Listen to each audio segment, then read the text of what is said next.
My goal is to align myself completely with the tradition that I have chosen for myself, the tradition, the path with heart. And the path with heart for me is a Hermetic path because it doesn't discount anything in any tradition that works. Hey everyone, and welcome to this episode of the To Be Silent podcast. In today's episode, we are discussing analysis and how it relates to spiritual practice and manifestation. The practice of analysis has far-reaching effects for any meditation, ritual, or type of energy work. The core idea is that the greater your understanding is of what you're doing, the more energy and intent can flow into the practice, and therefore into the results you manifest. And the reverse is also true. The less you understand about the practice you are doing, the more unanswered questions you will have in your mind. And these unanswered questions interrupt the flow of energy and represent a kind of circuit breaker in your mind. Therefore, we invest a good amount of time analyzing and developing a subjective, personal state of understanding, comprehending, and eventually apprehending, that is, understanding through experience, the practice we are doing. The analysis process is fairly simple. It involves writing out by hand the steps of any given practice, meditation, or ritual. You then read through it line by line and write down every question that comes to your mind regarding the practice. For instance, with the burning meditation, a practice for clearing stress, mental fatigue, and negative energy from your mind and your energy field, you might ask, why am I imagining that I'm on the beach during this meditation? Why do I use a red candle? And so on. The more thoroughly you address and answer these questions that come up for you, the more powerful any practice you are doing will be. In today's conversation, we begin by focusing on the experience of performing analysis, how it's a ritual in and of itself that changes you from the inside out and helps you to form a lasting energetic connection with the practice you are doing and its source.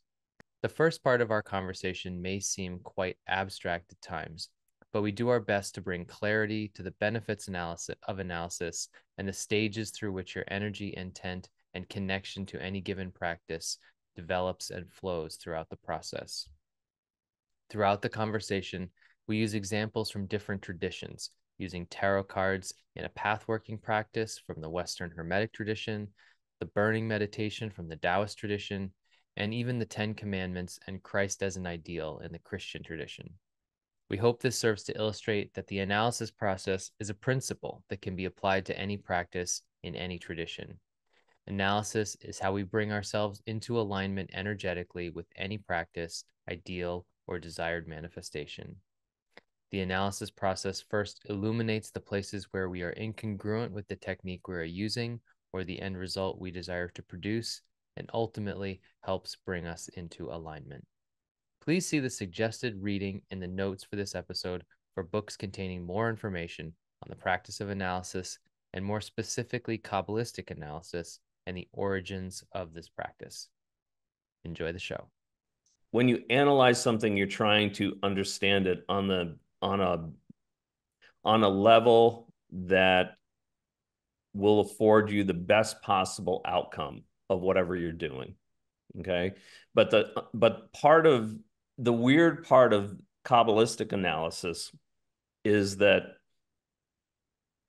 when you do it properly and you take the time to really take each aspect of it and go through it, you know, it's it sounds weird, but and this is the part that I sort of skim over. I'll say it to people, but I don't emphasize it enough. I don't think, because it just opens a can of worms and it's hard to sort of get into it on a short-term basis. But basically, the analysis process itself is in a way ritualistic. You know, it is a ritual in and of itself, in that, you know, what you're trying to do is go from uh you know a super not a superficial, you're going from a level of understanding that covers all four territories of actual, you know, initiatic, um, uh, can't think of the next one down. I usually go really, Moralistic. yeah, moralistic and literal, right? So it's like the literal being the earth part. So it's centering in the body, right? So when you're doing it, it's like you're starting from the top level down, right? Because in a way, in a very if you want to look at it as a microcosm, the actual thing is that, you know, it's actually an act of manifestation, right? So it's like you're taking the basically the understanding in the level of like excitement, like examination, like here's what I understand it to be. This is the part, this is why I'm using this. This is the excitement property that's going there, the enthusiasm behind what you're trying to do. Why are you trying to understand it? So it comes down to that. And that's usually like that, again, that fire territory, that inspirational, the actual, right? It's sort of, you're reading the like, what does this card represent? Or if it's a path working, we just use that as a way of looking at it, right? It's like you're looking at it. What is it supposed to produce for you? If it was manifestation, it'd be like you're producing a physical result from your energetic projections, So, that first part is that inspiration part, right? It's like just lighting up your mind. Oh, that's the part that most people start with, because otherwise, what would be the point? And, it's like, oh, that's intriguing. What if, right? And so that inspiration comes in, like, what if this represents, me acquiring this thing? And what could I, not only that, but if I could do it with this, I could do it with other things. And, it just kind of like gets your mind really, reveling in the possibility of, you know, infinite possibilities, right? So, and then bringing it down to the next level, that idea of examination, right? Where it's like, I'm looking at it, I'm doing that, I'm comparing myself to the attributes of, this thing perfected, and seeing where there's dissonance there or alignment with that. And then using your questioning and starting to do that, right? And starting to align it, which is, you know, if we look at it where it comes from, like that idea of, examination, meditation, and comprehension, then, or contemplation, then it's like, when we look at it that way, uh, you know, from its origins in like the spiritual exercises of Saint Ignatius, the idea is that I'm comparing the whatever 10 commandments, if you're going for that, with yourself. Where are my alignment, or where am I not? Where have I made my mistakes? Where have I not? Where am I in good, resonance with this or not? And so, and it usually produces a profound understanding in yourself that in order for me to really achieve this, as if it was going to be inevitable, all of my understandings and apprehension of that has to be at the same level as, that integrity of like, this is what it says, yep, every day this is what I do. This is what it says, yep, every day that's what I do. This is what it says every day, yep, that's what I do. Or more so than not, right? And so the examination tends to show up really, really highlights, because this is the way we're designed, right? It highlights the negative, right? Like, where are we not in alignment with that? And so it gives us a target goal of where, what we're going to concentrate on through this thing to really become in alignment with that. And how do I do that? Well, for most of us, ooh, this is the problem. Like, this is where it gets deep, or it's like you can kind of keep it on a superficial level. But the idea is that, once I have the actual realization, the only reason I don't have this thing that I desire is because I'm not in alignment with all of these things that would produce that as an inevitability. It's like there's a little bit of, it's almost like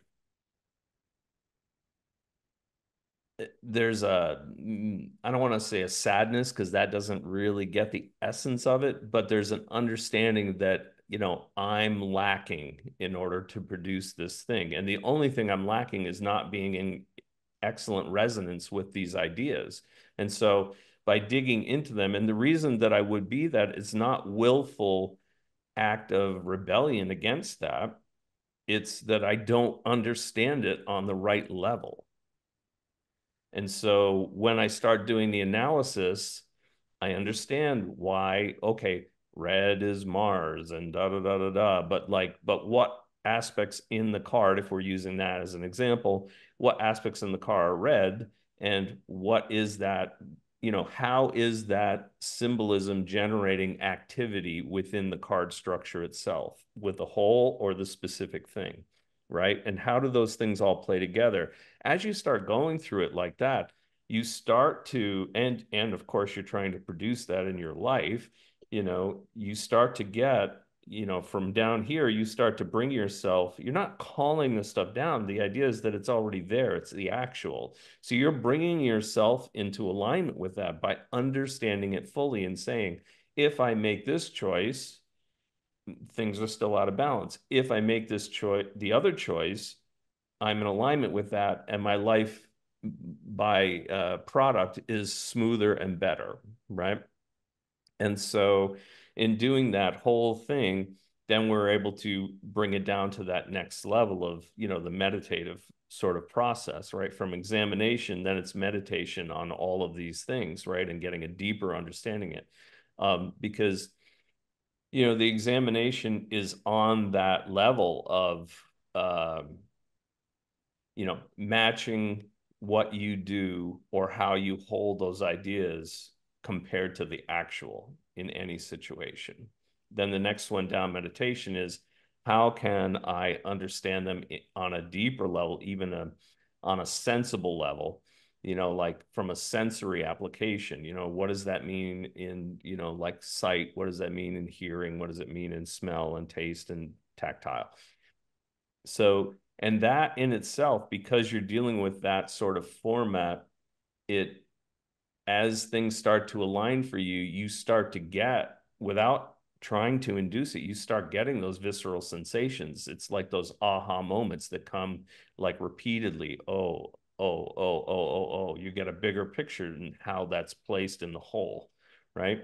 And when you bring it down to the contemplation part, that's already like, you know, that's where, and what I wrote down too, the contemplation leads to apprehension, because apprehension is the final stage, right? But the contemplation stage is that you're literally just taking, you contemplation is how you direct the energy that you've acquired in the understanding of it through meditation to project onto or into the desired outcome that you're looking for.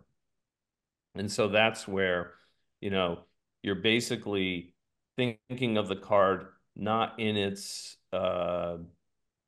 just its superficial form, but you barely even see uh, the, the, the, the literal production of the card. You're literally seeing this symbolic nature is a much higher territory than the literal, like, oh, there's a kid riding on a horse with this and this and this. It's like what the symbolic representation of what that is actually on the forefront. And then you're taking the end result that you want and you're superimposing that over that.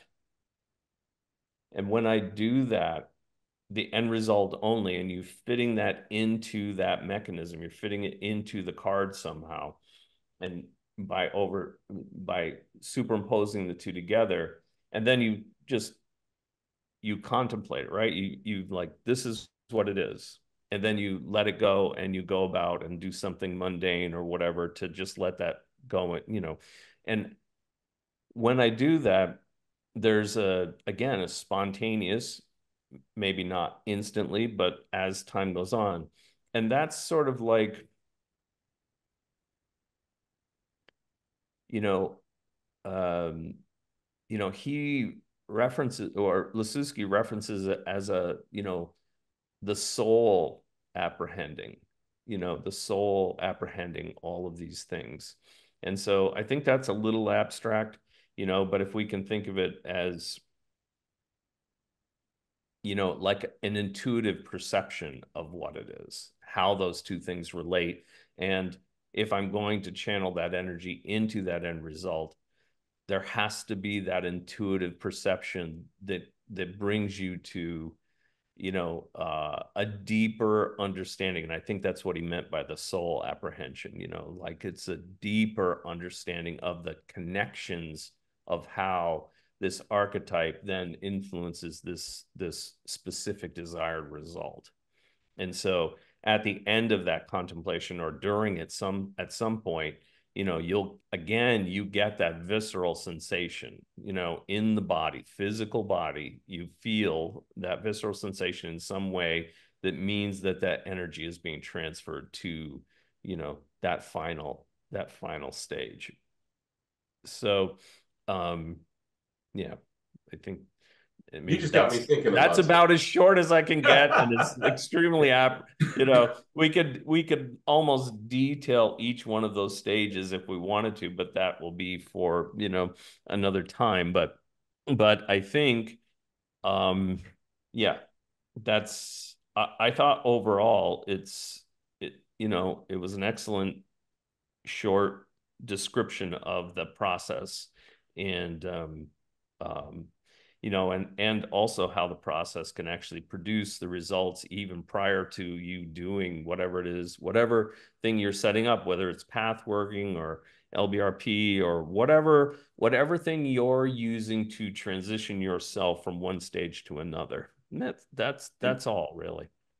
I this may be totally off base, but you got while you were talking, it's like, wait a minute. It almost sounds to me like on a quantum level, the analysis and contemplation, you start becoming entangled with the ritual or ceremony through analysis. So I And remember, from that standpoint of quantum, it's basically, instead of trying to um, bring that one thing into reality, physical reality, it's like you're hedging your bets by collapsing all the other potentials that are out there. yeah, So yeah. it's like, instead of saying, well, green refers to this and green refers to that, and in this tradition, green refers, you're getting rid of all those extras, which may be true, but for our purpose, we need it to be consolidated into a single channel that's bringing that energy through,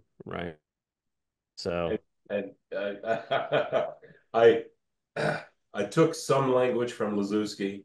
yeah, I my notes from Emerald Flame, and when I read read it 6 times. Finally, 6 clicked. Now I know why he said 6. Okay. Yep. shine that big flashlight on there. Yep. Yep. Because all I could think of was the last page of Golden Dawn's Ritual Magic Yep. with the sun. Yeah. Okay. Now I understand why Yep. 6. Okay. Yep. Yep. So all I would do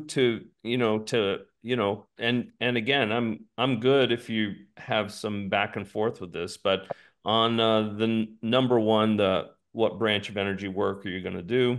Yep. Mental, zodiacal, divinatory, planetary. I would also put in there, just so that we have um uh two that are, I mean, any of these will do these things, but I would just say, so that it's sort of a little bit more, what would be the best thing? Um, Not just that it contains, uh, you know, everything that we could do, but just so that it's in common language as well, so that they Sure. get it. Even so, some are, Yeah. I would also put in there manifestation, since that's what one of the things that we're doing. Yep. I would count that as a separate kind of thing, even though we know it's not really. And healing is the other one that I would add in Oh, there. yeah.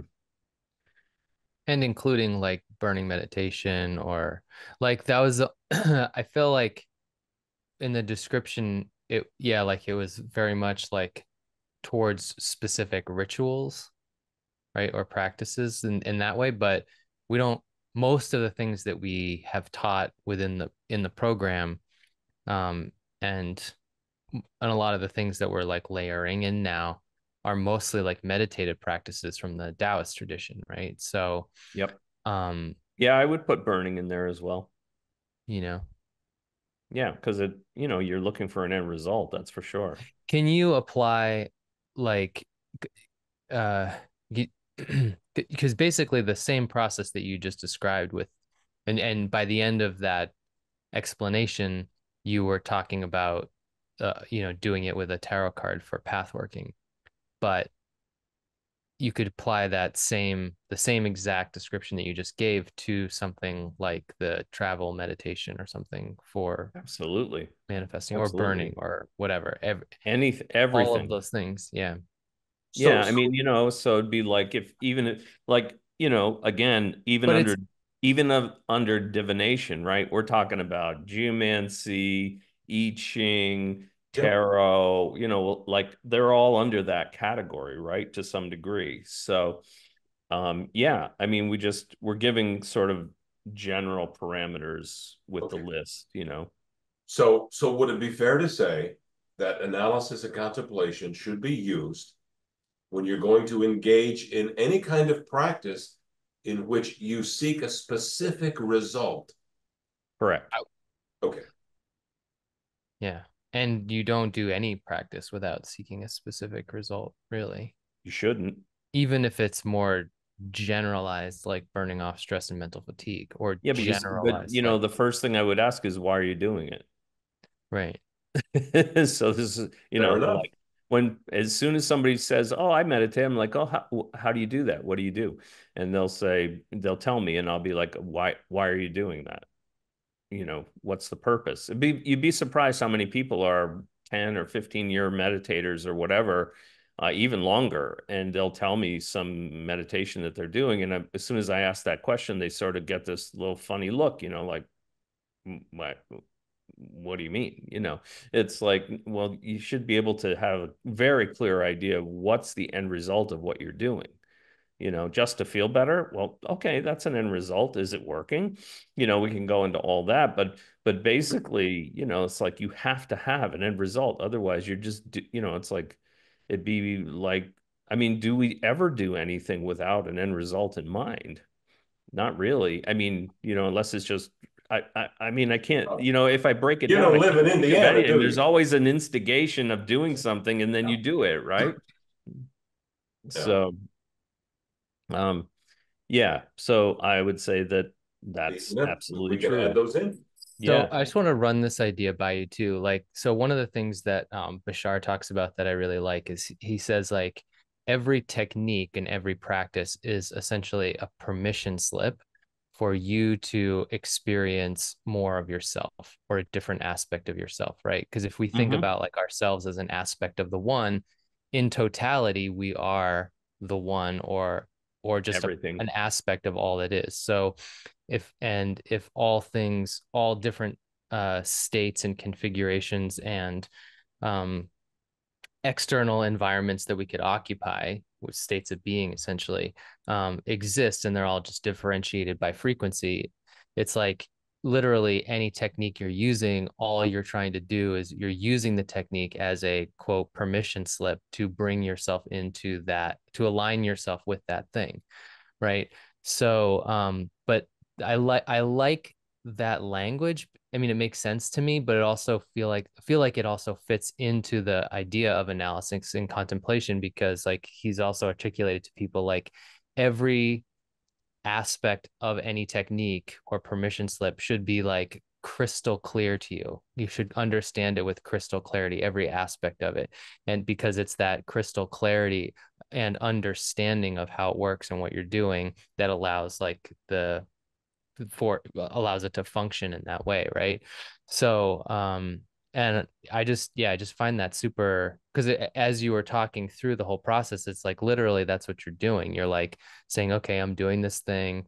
Well, why this and why that? Well, how is that supposed to like? But I think the thing that can be overwhelming pretty quickly is like I think I think I understand on a deeper level like what I remember you said one time like you could take any ritual or any meditation, and if you did a complete analysis on it, it would like it would like be like enlightenment or something like that, right? Yeah, Because yeah. like even if you really if you started from that standpoint and say like, okay, this ritual, this practice, this meditation is a permission slip for me to align myself with this end result that I want.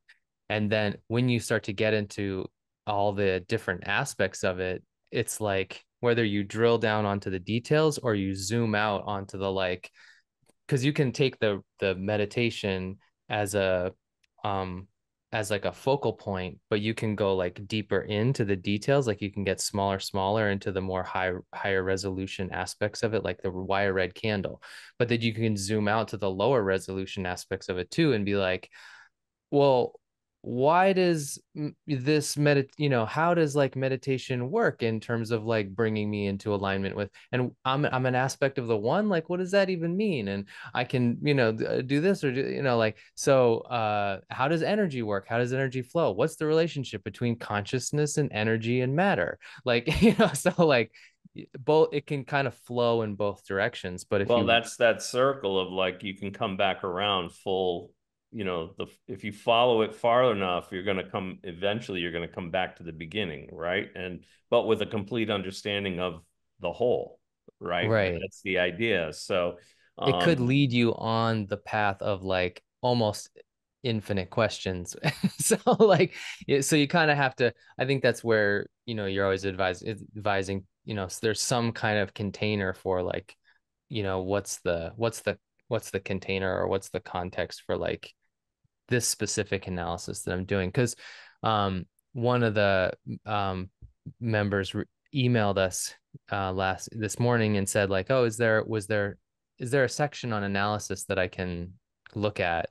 I couldn't find it in the classroom or whatever, and I was like, oh yeah, I know we touched on it a bunch of times, but we talked about it so much last night, but I was like, oh, how, okay, we really do need to like, and of course Ed's done the write up, but then like maybe we'll use this dialogue or pieces of it or even record a section on it if we feel like we need to, because I feel like getting that core idea across is so valuable, and also like and breaking it into two pieces, like analysis of a practice versus the what do you want and why do you want it, because sometimes when you talk right. about what do you want, why do you want it, you refer to that as analysis because it is a form of analysis. But I want people to understand that they're like kind of, I mean, they are two separate types of Sure. things. I mean, the process is kind of similar. I mean, it's The process is similar. It can almost be identical, right? But you're right, using yourself as the only source for the what do you want, why do you want it? right, This, you're taking, a technique to manifest whatever the end result is that you're looking for in any area, and, using not only your internal um, subjective experiences, but also the external of like, here's all these people that have done this in the past, and here's some, tools that you can use to sort of rend this into an understanding that's unique for you, but using sort of like, you got to look up a word, you got to use a dictionary to look up that word, right? And get the full definition of it. So it's like analysis, Kabbalistic analysis gives you a technique and a primer to use on that, basically. To come again, the end result is always going to be your own understanding of that. That's why the visceral sensation comes. So when you have that personal understanding, it doesn't have to be the same understanding as somebody else's. It's not like, oh, no, it's got to be this for everyone. No, that's not the case. It's very flexible. It has to be blended with your own personal experience, or else it doesn't make any sense. It's like dreaming, right? It's That's right. like you were saying, you think that the language of the subconscious could be as unique as each individual. There's no doubt, because it's recording its unique, understanding of the world, its experiences, plus overlaid with the collective unconscious of the general, right? And so it's that Right. juxtaposition between the two that you're sort of managing, right? Like you as a conscious mind becomes the bridge between the subconscious of everything you've ever experienced and the collective unconscious of everything that everyone's experienced. Right, right, right, right. So And there's that, that flow back and right. forth, right? And that would be a good explanation for why, you know, why some, like I think that helps to kind of stabilize the perceived arbitrariness of any technique or practice, right? Because, oh, why does Mars correspond to red? Or why do the tarot cards look like this? Or on and on, whatever, right? Yeah, It's like, well, there is a whole, like you're always saying, reservoir of the collective, you know uh memory of all human beings that's actually like connected to and feeding into and providing a kind of substructure or support or foundation for a lot of that symbolism and a lot of the meaning and a lot of the um you know those symbols being a container for intent, right. right? Because that's kind of what they are, like a Yeah, container for intent that then shapes energy in a certain way or that's right. helps you It to makes it transition your rarefied. energy in It's a an certain alchemical process, right? You're taking something that maybe has some rough edges or gross understanding on your part, and through, linking it with, something that's already been established, it helps to bring it into, a smoothness. You're getting to the essence of what it is rather than just your subjective experience of it, right? You're sort of like, again, now we're back to examination where we're comparing the ideal and your subjective experience with that ideal. Can you bridge the gap between the two to bring your understanding to that ideal understanding? It's almost impossible to get it purely, but when we get as close as it doesn't have to be exact. You would be the one if you had that, right? So the idea is that as we get closer to that, we end up getting that visceral sensation of energy moving. It's like that's an automatic response of, like there's only so much flow you're getting if the actual's coming down, and then there's this, filter of bars until you get the trickle that you get. But, it's almost like the closer you get to understanding with that actual, it's like it gives you more flow to the point of being directly in line with that, right? Sometimes you get that direct understanding, complete ideal understanding of what these things are. But a lot of times it's just, if it's 90 degrees here, it's going to be, maybe this is enough to get enough of a flow for you to actually feel that visceral sensation, that you're getting more of the whole experience of the actual, in whatever thing it is that you're trying to, bring your understanding to. Um, again, words are going to fail us, or well, at least words are going to fail me as trying to explain it on a mechanical level. But, we have to try. so like the ideal, let's say, for burning meditation, for instance, Mm-hmm. right, would be like I go through the practice, everything is experienced as vividly as a lucid dream. And when I get out, I have no excess energy within me, and I've eliminated all stress and mental fatigue. And my cells are vibrating in this kind of like ideal of like clarity and luminosity, and I feel like 100%. right? Yeah. So, right. So like that would be in terms of like when you were talking about the examination part of the analysis, which is that like first stage where you're trying to understand each you're going through like line by line the instructions for the meditation or the practice and identifying every question that comes up and then answering every question that comes up to the best of your ability. You're comparing yourself not like with the ideal in the sense that like here's what this is supposed to do, here's where I am relative to that, right? Right.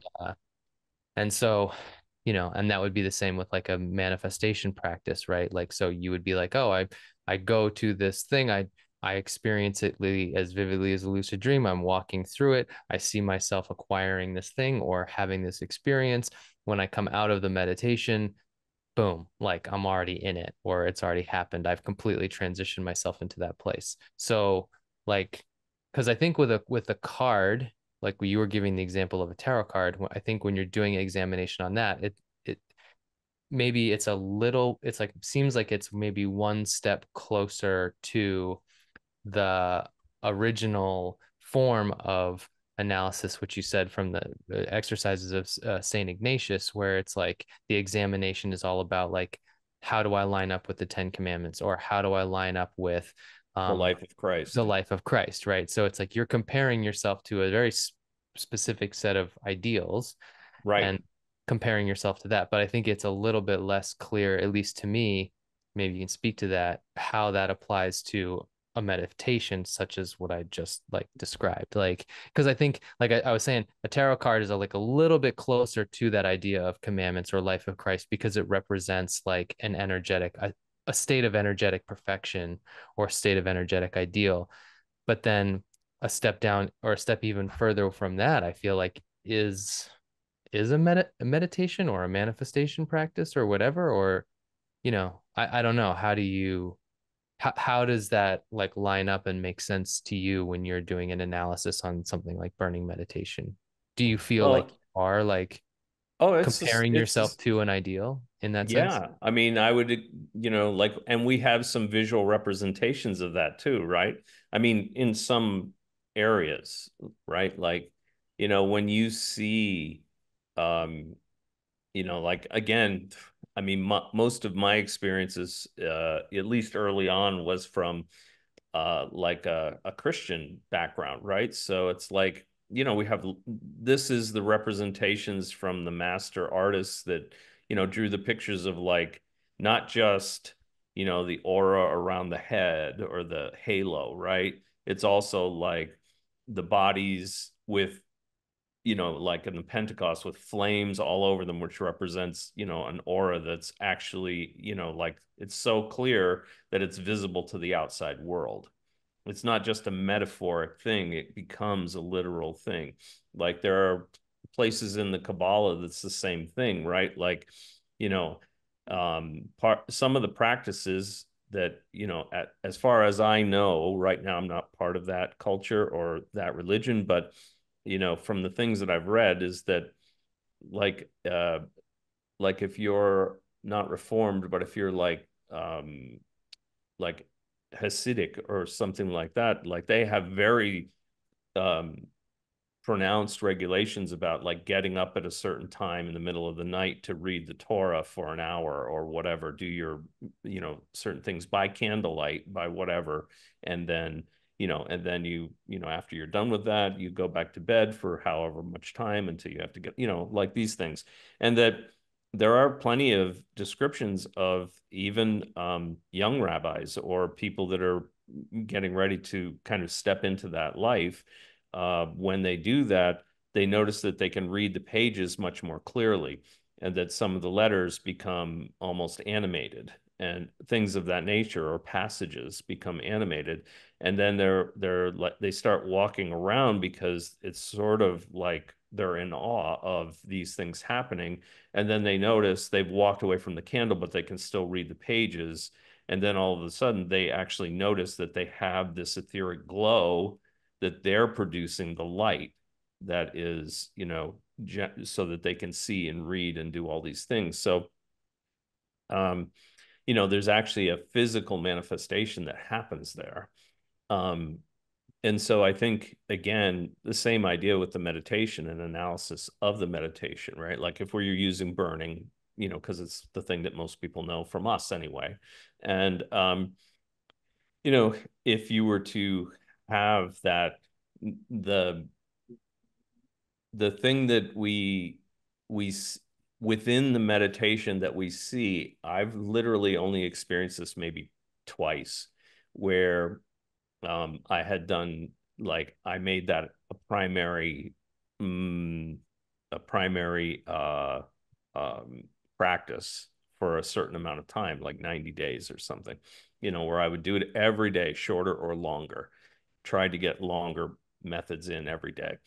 And Of by the burning. end of that, yeah, burning. By the end of that, there's a visualization that comes up automatically, unbidden by you, and it has to be unbidden by you. It's just the idea that it's representing how far along in your burning have you gotten, and that it's that as you burn off more and more of the stress, mental fatigue that's registered as black when you're doing it, all of a sudden you start seeing in different areas of the body, meditative body, your imaged body, um, that the black starts to go away, and you start seeing, the skin becomes more translucent, and you're seeing into the body, and it's actually, there's golden light that's being projected out of those places in the body where the black has been almost completely scoured off.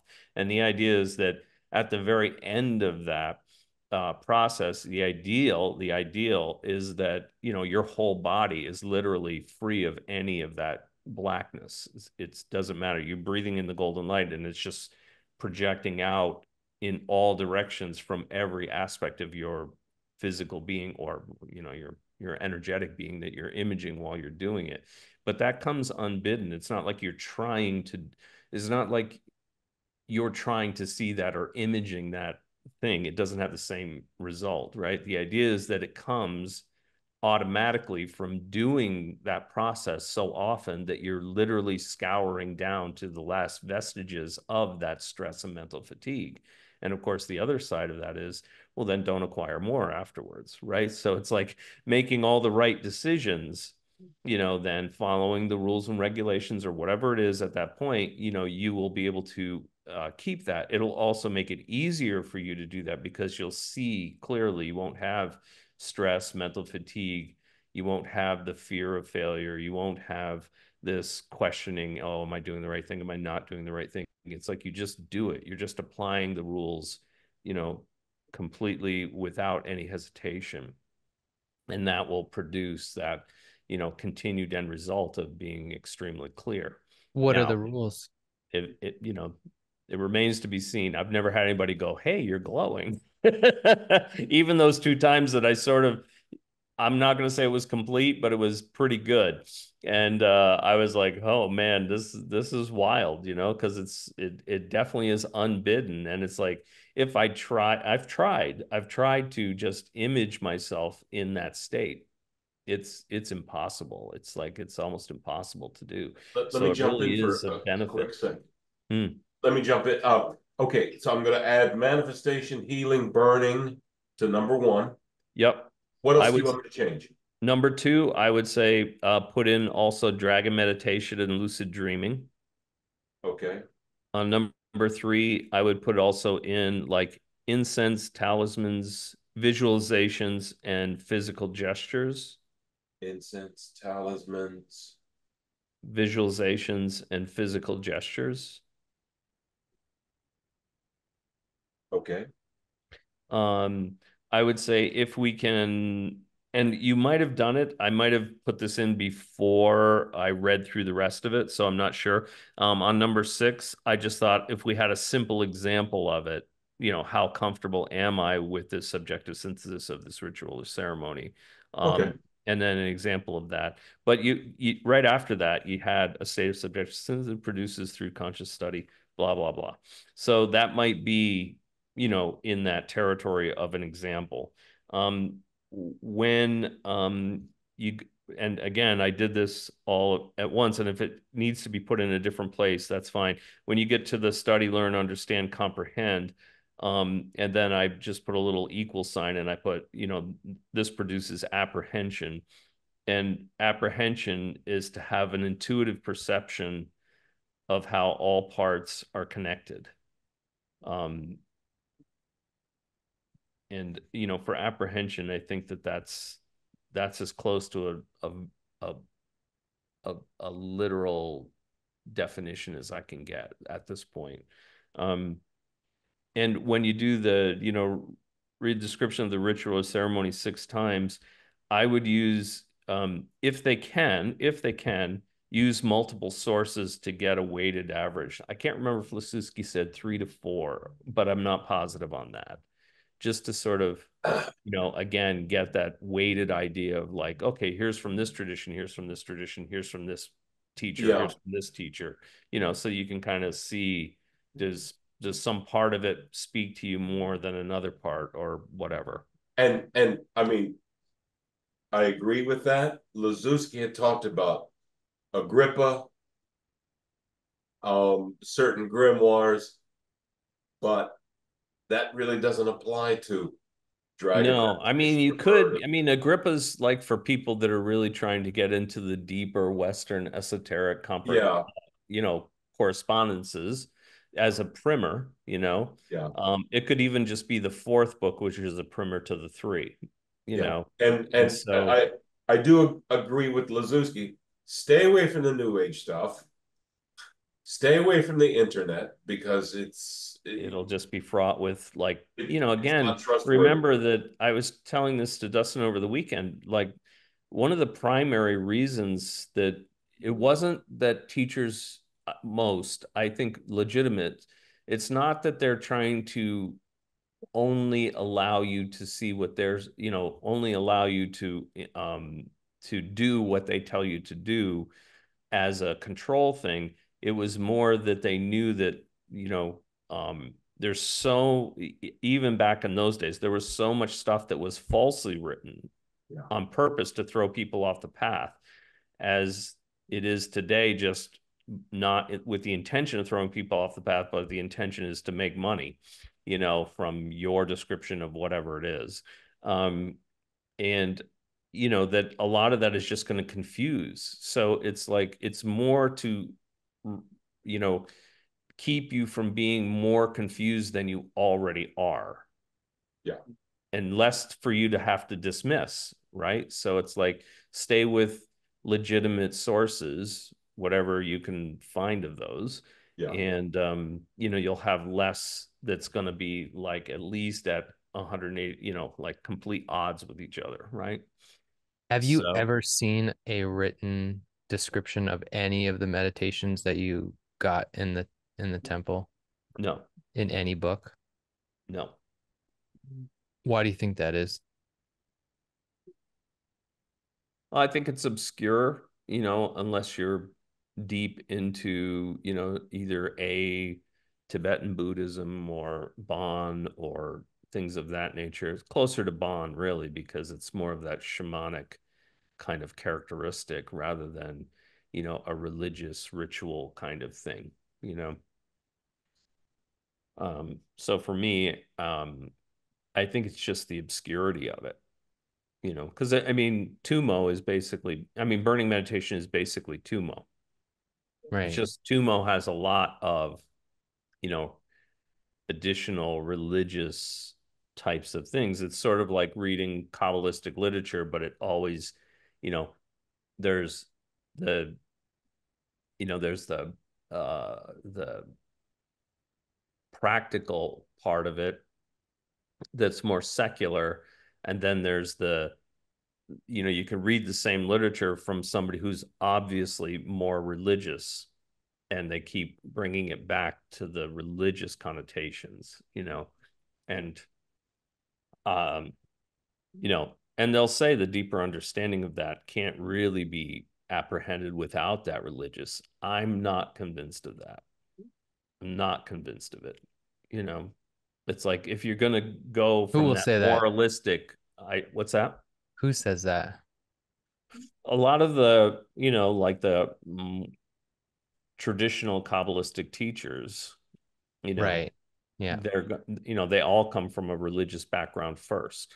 Or a lot of the Buddhist stuff probably as well, to some Oh, for degree. sure. Oh, that's the big difference between Bon practitioners, Tibetan Bon, or Tibetan Buddhism. The big difference between the two is that the Tibetan Buddhism has a much stronger religious connotation to it and And how would understanding. you differentiate what those religious connotations are? Like, I feel like, Moralistic values.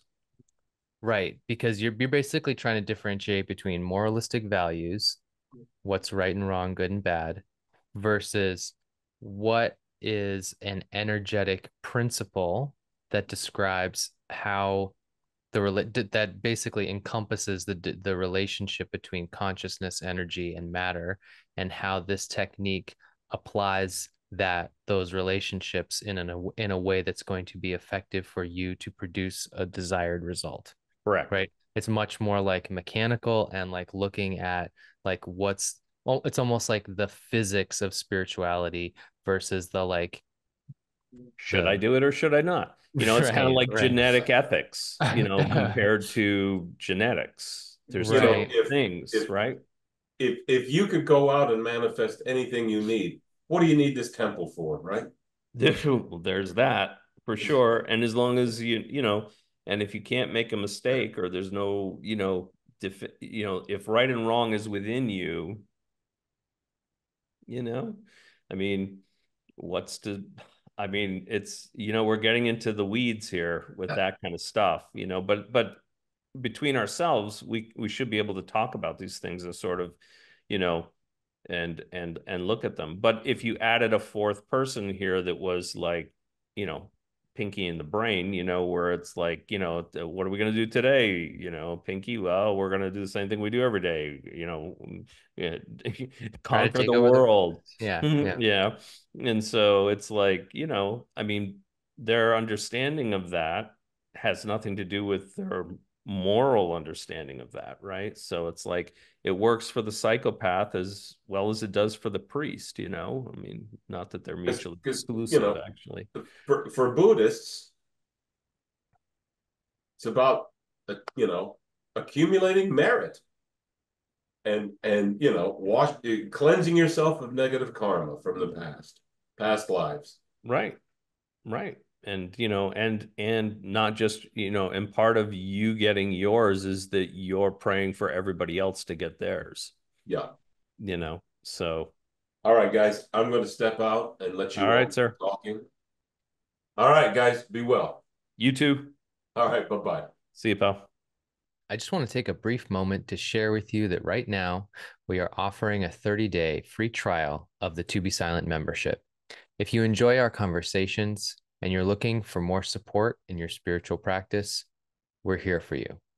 Every other week, we are going live with our members, answering questions and having deep dive conversations on topics like seeing energy, lucid dreaming, and manifesting what you want. For more information, visit tobesilent.com. And now, on with the show. Cool. I thought that was really Productive. good. Yeah, definitely. Yeah, it was very good.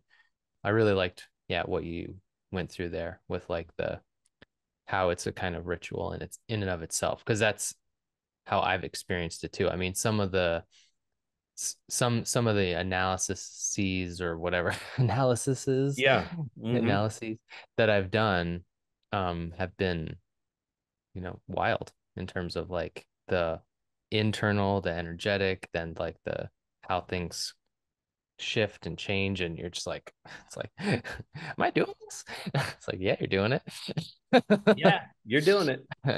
Yeah, I mean, that's the So, thing, right? It's like, I mean, and the funny part is that to me, it's on one level, I'm still amazed that as a human being, we could go through these basic mental gymnastics and actually have an experience from that, like a visceral spirit experience that comes basically unbidden from the result of doing an analytical process, which we usually think of the two things being completely separate, right? There's an Right. emotional response, but when you're in your intellect, that's like cold and whatever, right? But it's also a bridge between the third eye and the heart, right? So all emotion, overwhelming, blah, blah, blah, blah, blah, cold, intellect, facts and figures, rational, logical, blah, right? And the bridge of blending those two, and then it comes with an apprehension, right, in the crown, basically, you know. So it is pretty interesting, right?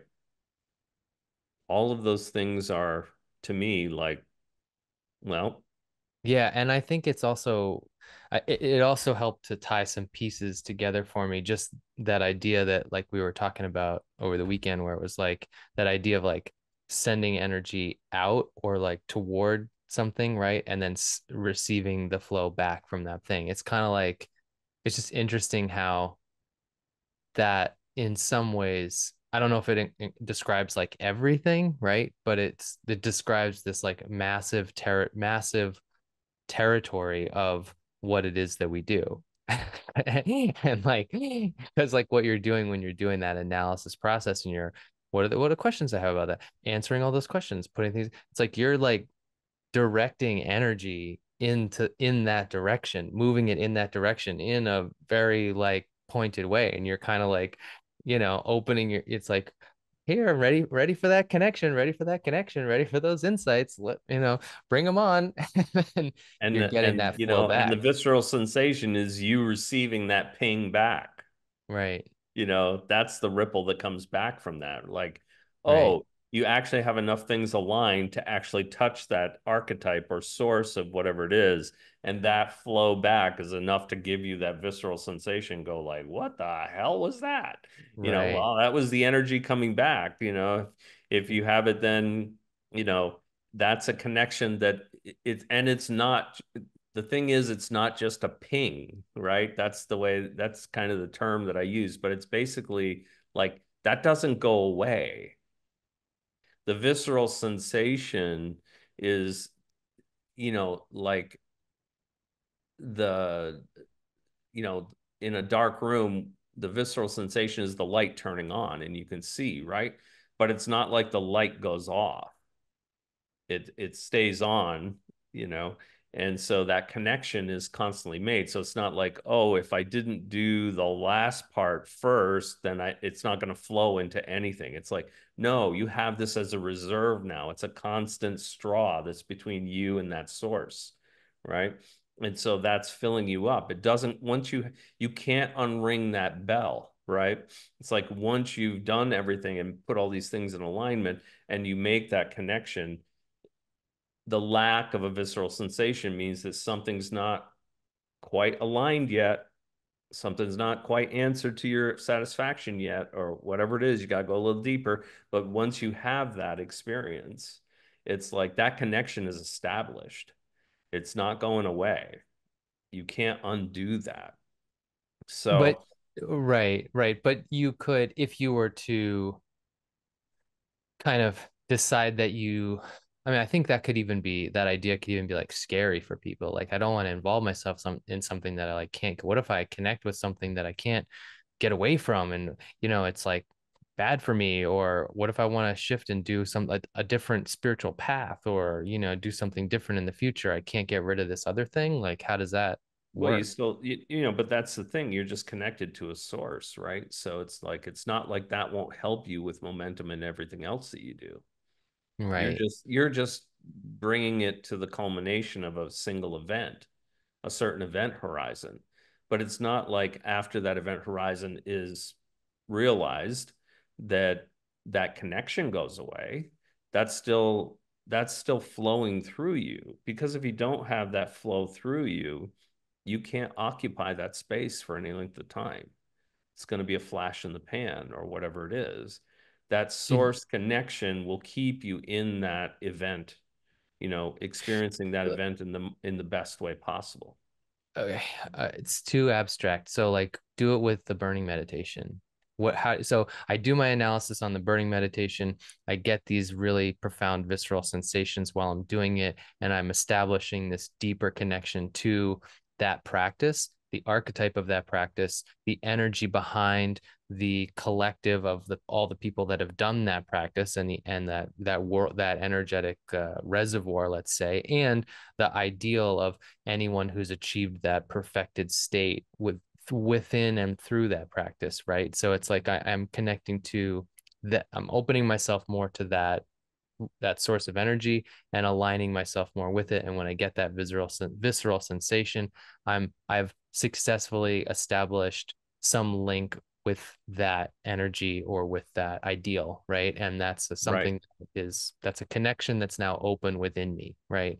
So but then how does what do you mean by that won't or can't go away, or that's something that stays with you, or like I don't really understand like what you mean, but what does it mean that it doesn't go away? What does it mean that Let's take the you ideal can't unring situation. that bell? So yeah, well, because, and why would you, why would you want to?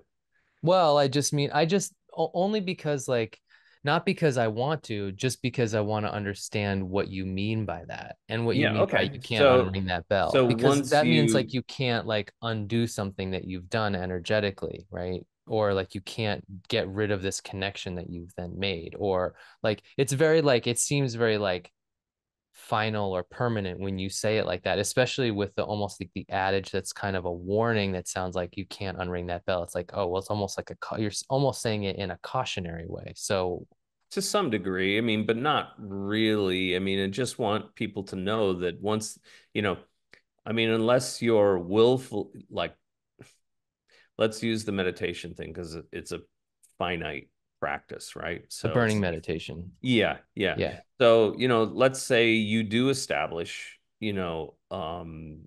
something that understanding and all of that really makes it a profound practice for you on a much deeper level than it normally would for the average person. Even just the average person doing burning meditation even a few times a week, right? If you don't do the analysis, the understanding of it is going to be on a relatively superficial level. So, but once you do that, it opens you up to a broader spectrum of what you're doing and how it's affecting you. Um, the other part that is good about it is that um, the things that normally would have caused you in the past to acquire stress and mental fatigue, right? Mental stress, mental fatigue will be so apparent to you. First of all, it will be hard for something like that to actually attach itself to you anymore, but because you're not attracting it, right? But even if you were to butt up against that, you would have an instant knowing of the correct response, the correct action to take to not acquire more stress and mental fatigue.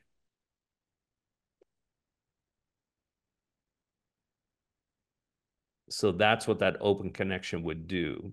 It's sort of like you're constantly in a subconscious way comparing oh, this person said this to me. Should I say this or should I say this? If I say, choice A, well, I don't really want to do it and whatever. And so I'm going, but if I do it anyway because I feel obligated, that's going to produce more stress and mental fatigue. If Right. I I take understand. choice B, and because it's very clear to me that it's only going to produce stress and mental fatigue for me, then seeing it so clearly, you can take choice B and not acquire anymore. So I it's see. like that constant connection makes life situations much more clear, right? When we have a clear choice, we always make the right decision for ourselves, right? It's only when it gets obscured or we mix it with other things. Oh, I'll do this, but I'm going to hurt their feeling and da, da, da, like we put all that shit on ourselves, right? It clouds the actual what's going on and the clear decision that you want to, the clear decision you want to make with them in regards to what they're asking you, in order to produce no stress and mental fatigue on your end, right? So It's kind of like before you were saying you said uh as long as you follow the rules or something like that, you're not going to acquire more stress and mental fatigue. That you said that before earlier in the conversation. in And I was, regards to like the religious connotations or whatever, oh yeah, like Yeah, like so if you're if gonna, you were as long as you don't break one of the commandments, you're still gonna be in alignment with that. It's never gonna be ideal and you down here, right? It's like it's always gonna be closer to this, where it's like, okay, I haven't broken any of the rules, and and I that would understand be why, and on a deeper level, and how that promotes a direction of the reality that I want to occupy, how that's good for that, and to how it enhances that, even on my personal level, and hopefully extending that out to everybody around me, and so on and so forth, right? right, You're right, you're building a reality that you want to live within the center of. right. Yeah. Yeah. Yeah. So that idea of following the rules would apply to if you were comparing yourself to the Ten Commandments, or if you wanted to do it in a more traditional sense, like with the life of Christ or something like that, right? That Or Saint the Ignatius Taoist territory principles, or or the Taoist like principles, right, right, right, all of right. that stuff, right? Yeah. And so that was my other question, right? It's so because I think the arbitrariness, or not the seeming arbitrariness, or the the differing moral values of religious systems can be quite confusing in that regard, right? So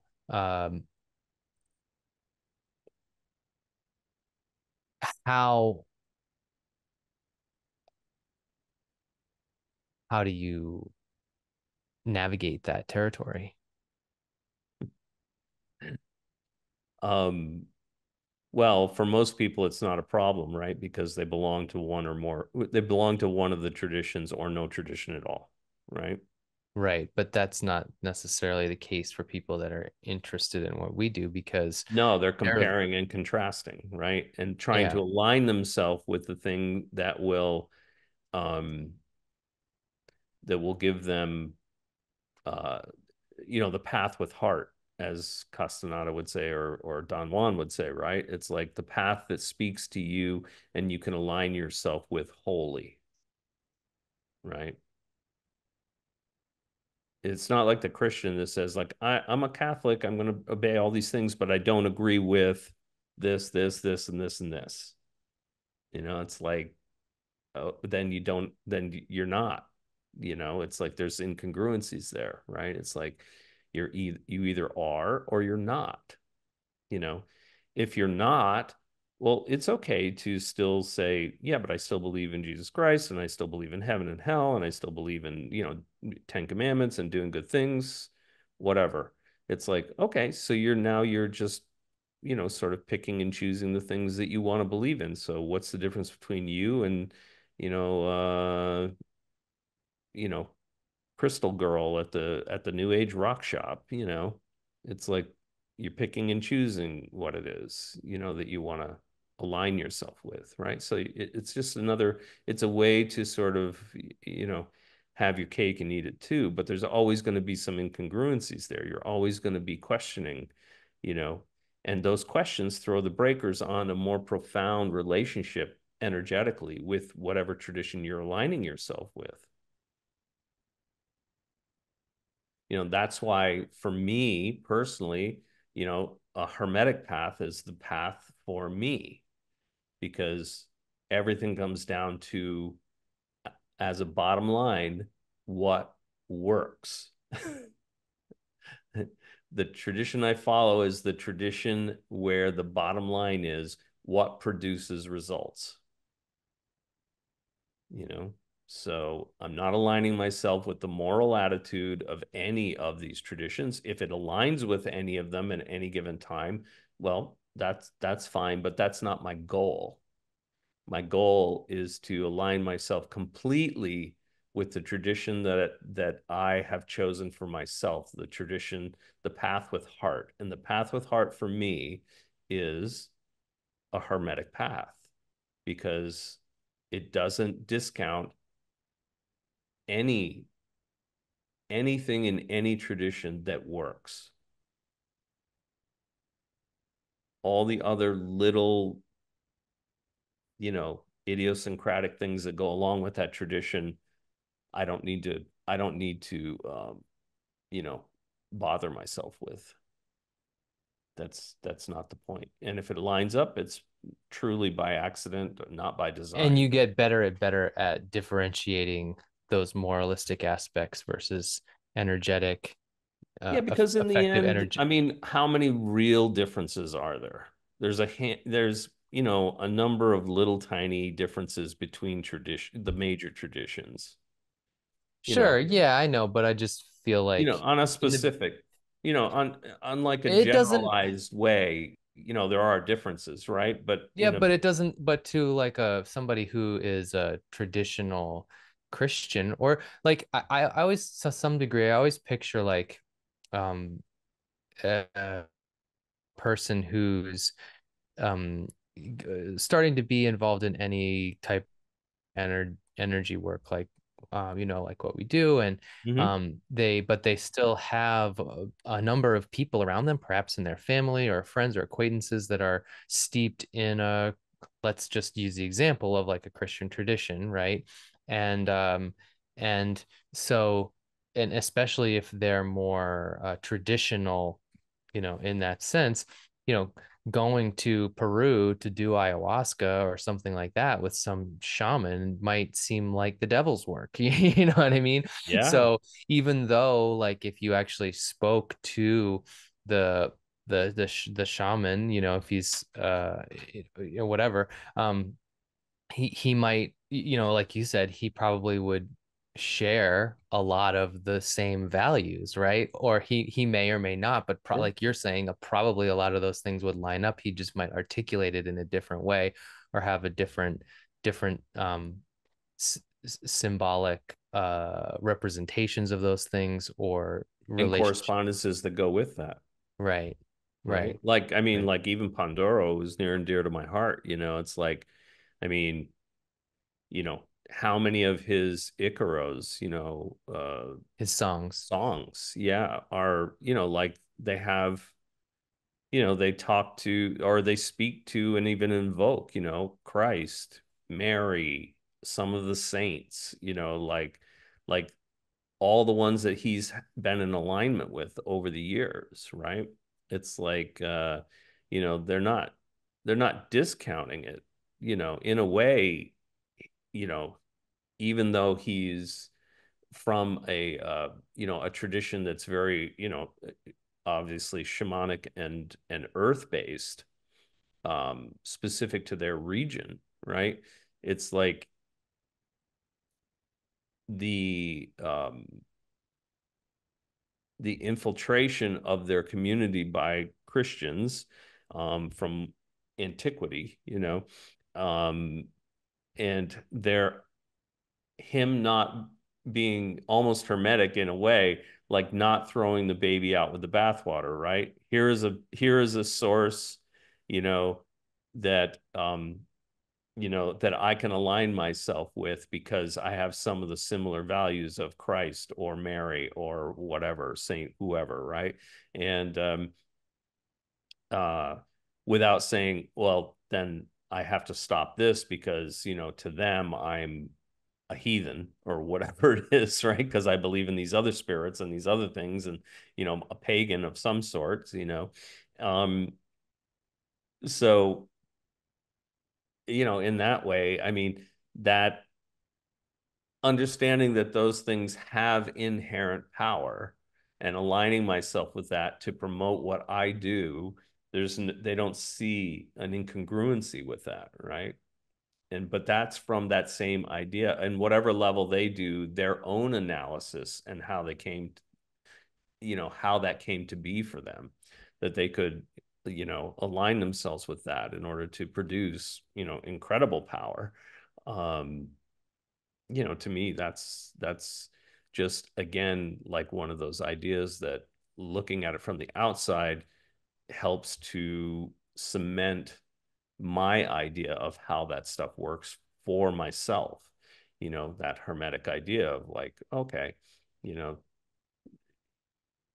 most of my meditative prowess, if we want to kind of differentiate things, comes from the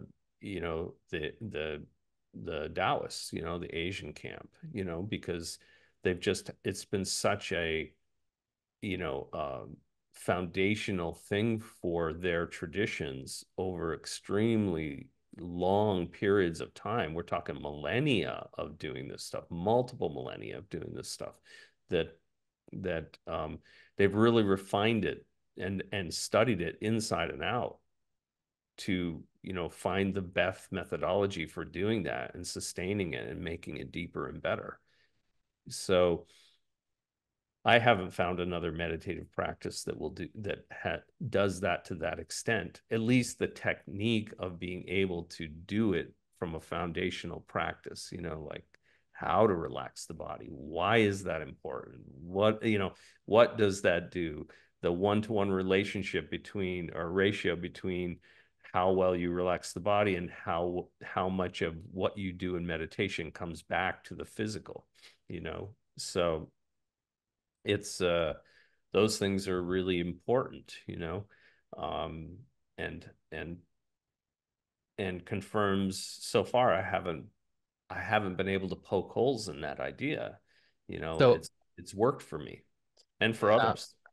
I want to just touch on like the thing you were saying about how Pandoro, which is the ayahuasquero that you worked with, and I did too to some degree, and where we met and stuff. But you were saying, so here's this guy, he's this Peruvian shaman. It's been doing this his whole life.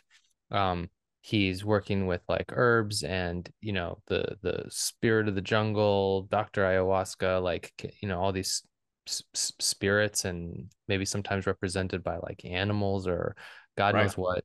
And he's effectively blended that within his own hermetic attitude or hermetic tradition, right? Just using the hermetic definition that you used, what works with with the with the Christian things that were, part of their culture, right? Um, and that works for him. And also we know that like within the context of his ceremonies and his work, there was also Egyptian themes that came through very strongly as Oh, well, for right? sure. Yeah. So, I guess my first question about that though is like the idea that you always say like not to mix systems, within the context of a specific ritual or something like that. Um, and then you also said that when you do the burning meditation, or when you're doing an analysis on the burning meditation, you're actually doing like a Kabbalistic analysis on the burning meditation, and the burning meditation is a Taoist practice. And yet that Kabbalistic analysis seems to line up and work quite well with that meditation. So explain yourself.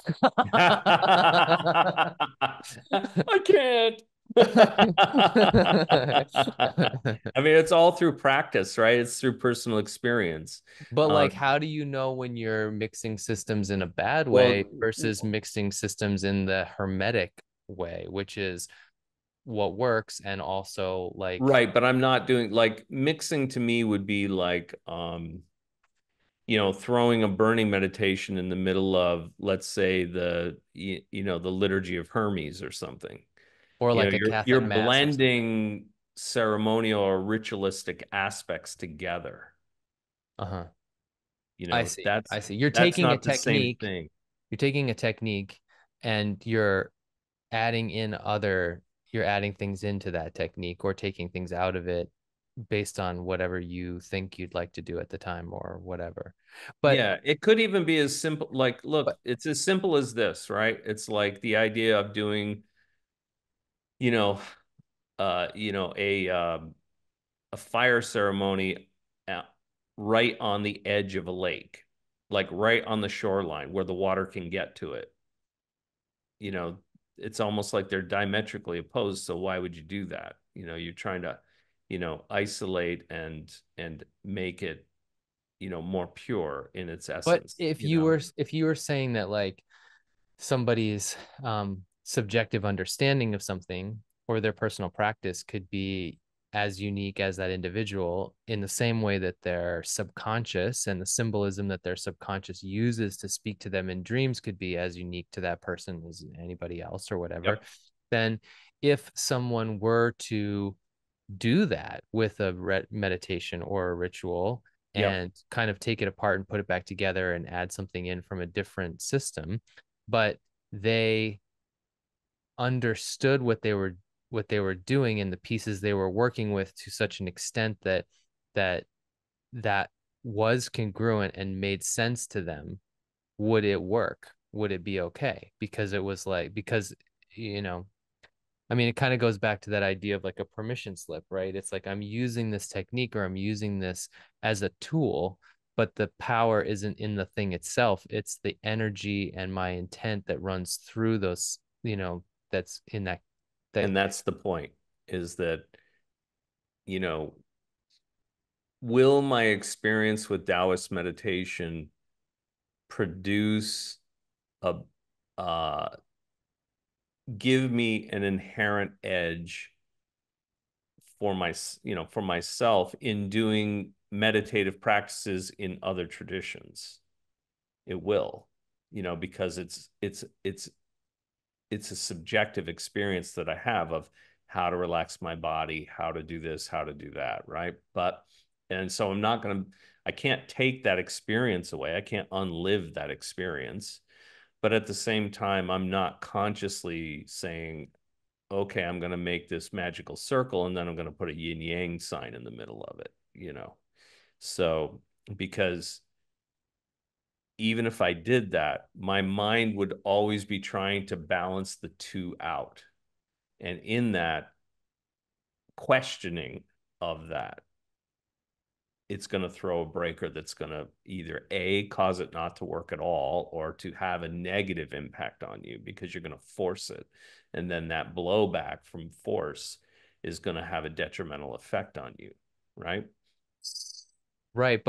And what I'm suggesting is like, if, and I'm just asking you, I don't Yeah. know if Yeah. you Yeah. know the answer because maybe you just have never done that, but like, would it, would that, would that essentially be resolved if that person didn't have questions about it, that they were congruent with what they were doing in that sense where there were no questions because they had done their analysis so effectively that, what they were doing made perfect sense to them and aligned Theoretically, with. yes. I've never seen it done.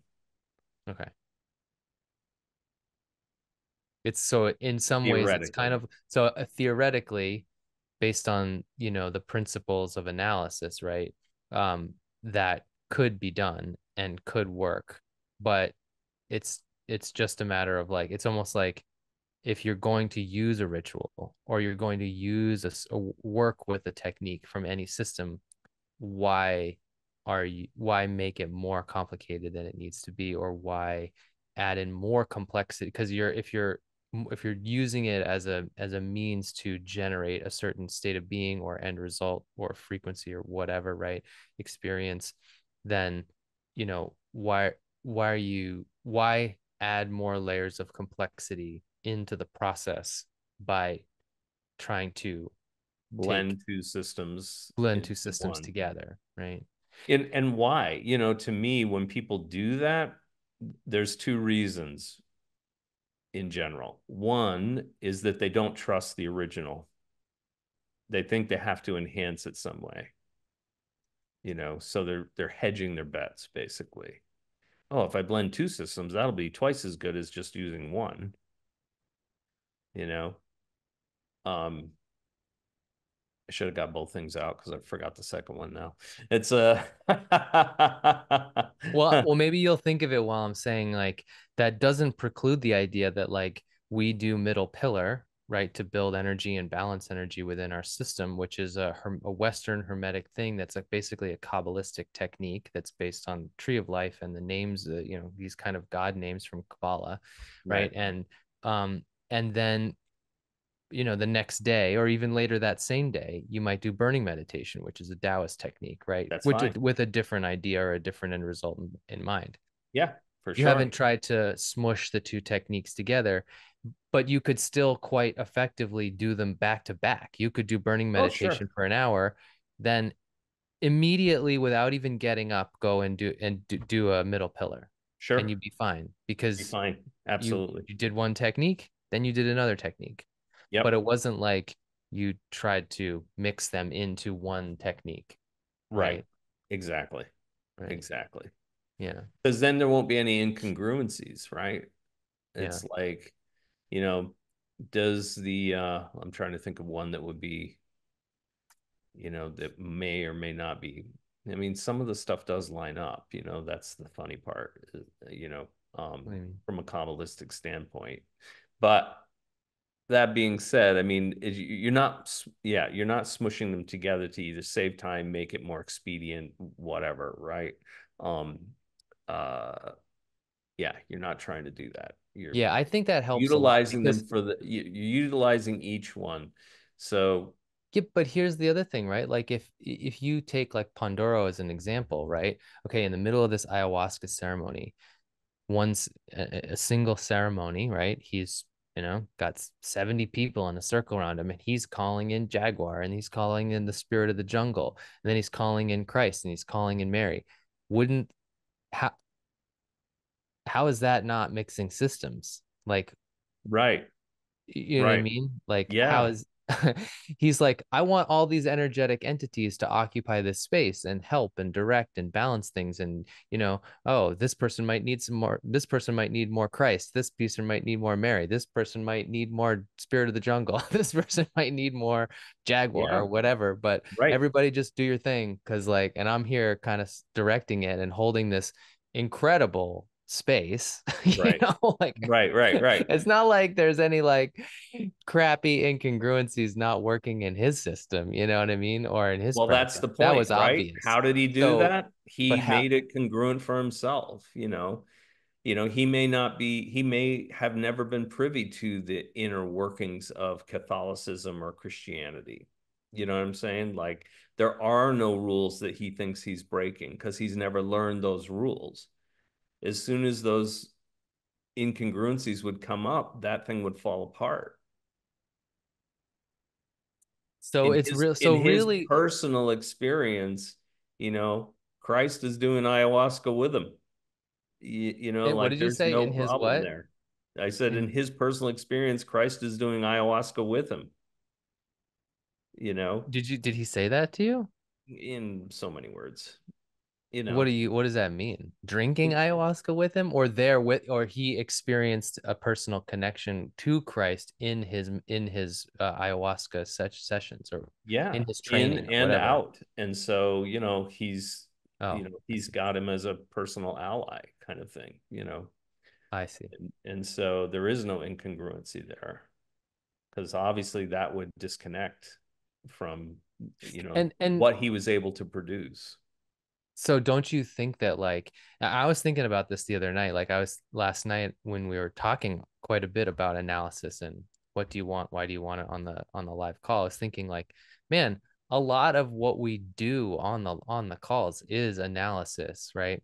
Which Oh, hell yeah. is kind of like you're basically like removing the barriers of incongruency because and in that way like and I feel like that's like when you Or talk about highlighting them. Like if they right. do everything and they say, I'm not sure where I'm going off, everything seems to be right. And then, by shining a different spectrum of light on it, you're saying, like you're just asking them, like, what's the end result that you're trying to achieve? And okay, how does that align with where you are? And how does that, what is just asking a few simple questions, like I said last night, like if I point to this, what does it mean? Why do you use a red candle? Why do you use, red sandalwood for incense? Right. Why do why? If you can't immediately tell me what it is, then you don't understand it on a level that's going to make it congruent with, a deeper level of experience. Right. And that's like the I feel like that's like I don't know if I'm using the word correctly, but it's almost like that's the mire of like our world as it relates to energy work, or to that relationship between consciousness, energy, and matter, like, which is what we're trying to have a different level of experience of, right? Right. And like, and uh because as like we're contending with like this source of information overload, combined with our ideas about science, combined with our ideas about religion, combined with like our questions about religion, and all the things that like let's say like Nietzsche like brought up as a Yeah. philosopher, and said like, what are you going to do when God is dead? And like, well, what does that even mean to you?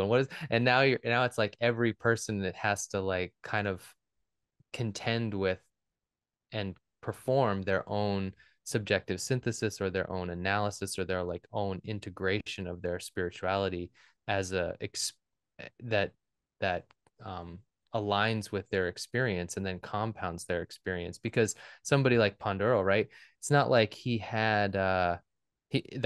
was even like pre-internet explosion. And of course, when Oh he yeah. was raised, it was like there There wasn't was none of anything even that. close to the internet, or even like going to the library was probably a big No. deal. So it was like every everything for him in his analysis was experience, and like conversations with his mentor, probably, Right. right? And his And that's it. personal understandings through contemplation, going into the jungle and being there alone for weeks or months at a time. And, like all Yeah. of those things, doing his personal work was what made him so exceptional, Yeah. when he was running groups or whatever. So, Yeah. you know, Yeah. yeah. So, I mean, and the funny part is, like you said, with the information, kind of blowing up, you don't even have to do a formal study. Like let's say you had no idea what Christianity is, just in a weird way, right? But you read the 10, you kind of get a little bit of source, and you're like, oh, the 10, well, that seems good. I don't want to kill anybody. I don't want to steal anybody's stuff. I don't want to, like it those seem like pretty reasonable things to do or not do, right? So I'm like, okay, I'm aligned with that. That's good. Okay, I can accept that. But then you find out later on, like, not even by studying it, right? By like hearing somebody say, oh, those Catholics, they hate gays, like gays are like bad, you can't have gay marriage because it's a man and woman. Da, da, da. They renounce them. Well, you don't feel that way. You have no, it's like live and let live, right? It's like, well, now you've produced an incongruency without ever studying it, without ever trying, right? Like all of a sudden, you go to some priest and you ask them, and they're like, yeah, that's right. We don't accept that. That's not a thing for us. I mean, we literally rail against it.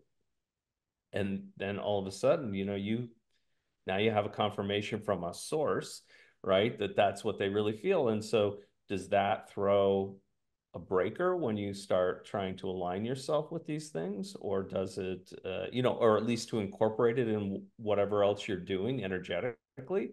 Of course it does. I mean, geez, that one thing alone separates a lot of, like even regular Christians from fundamentalists, right? That they're like on an infantile, like literal understanding of every word in the Bible has come from God, right? Even though historically we know that's the farthest thing from the truth it could possibly be. That's a fantasy, right? And so um it's just one of those things where it's like every little bit of information we have these days could potentially set up that incongruency. And for me, after studying so many of these traditions, that's why, I finally landed on Hermeticism as being the one thing where I could study, and the underlying principal guide for me is what works is good for me without the baggage of the moralistic value of it, or the, you know, the other parts that have to come along with the full traditional practice or whatever it is. And it Regardless, doesn't mean, and it also doesn't mean that like you disavow no, even like the sense of like you were when we were talking one time about the reviewing your day in reverse and looking for those places where you felt like you were less than, you know, noble or ideal. less than in alignment with your own ideal, right? Right. So it doesn't mean that like you don't have like you don't have, let's say, moralistic ideals. You're just saying these are the ones that align with me in the sense of a path, Correct. because you can take that path with heart. It's like which of those things resonates with me, you know? Right. Right. But you're not Because saying I you have no know, morals. no, not at all. You know, and we're constantly moving, you know, like, look, you know, even in the, you know, if we want to use their own ammunition against them, you know, it's like, even in the Bible, it's like, you know, milk is for children, you know, meat is, you know, meat and strong spices are for men, right? Meaning not children and men. It's like, it's, these are all metaphorical things, right? It's like, you know, when you teach children rules to live by, you know, you give them simple literal understanding of these things. Don't hit other people. It's not nice, you know. They won't like you. You know, it's like, it's a community. We don't do that to people, right? Don't lie, don't cheat, don't steal, don't covet, don't whatever, right? All of these things. Good. Well, as you grow up, you ask questions, why? Right? Every little kid does it, to the consternation of every parent out there. The why, you're either answering, or, you know, you know, like Bill Burris-esque, you know, you just finally say, because I said so. Right? So it's like, when you want to, you just got to cut it off at the knees at a certain point, right? But you know, that's the, you know, that's that second level of them trying to figure out, like, well, why do we do these things? What's the end result of that? What's the upside to, you know, you know, this kid wants my toy, and instead of punching him in the nose and going the other direction, you share, right? You learn the value of that, if there is a value to that, right? You learn it, and so that becomes your personal experience. And uh you know, so but that's that second level of just the, you know, the moral understanding of the literal lessons that you received.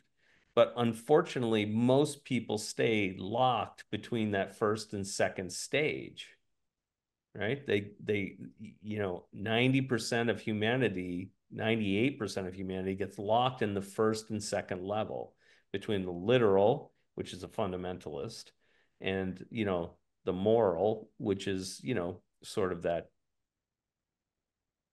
children understanding the lessons so that they can exist harmoniously in humanity, right? In the society that they're born into or that they move into, right? Because obviously the morals that we have here are not the same morals that they have other places. And, you know, even in other ethnicities, you know, like uh, territories of like different places in the world, you know, what we would consider to be polite would be an insult to them, and vice versa, right? So it's like, you have to be a bit adjustable in that, right? But for most people, they're stuck in that first or second level. They never go to the initiatic, which means, how do I apply this to to make, you know, myself in more alignment with that which I value?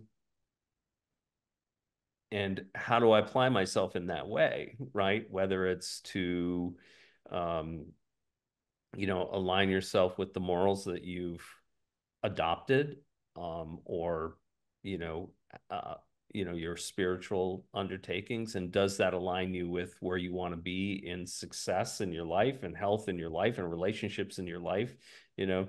how does all of that go to that initiatic level, which is experiential, right? Initiatic is always experiential.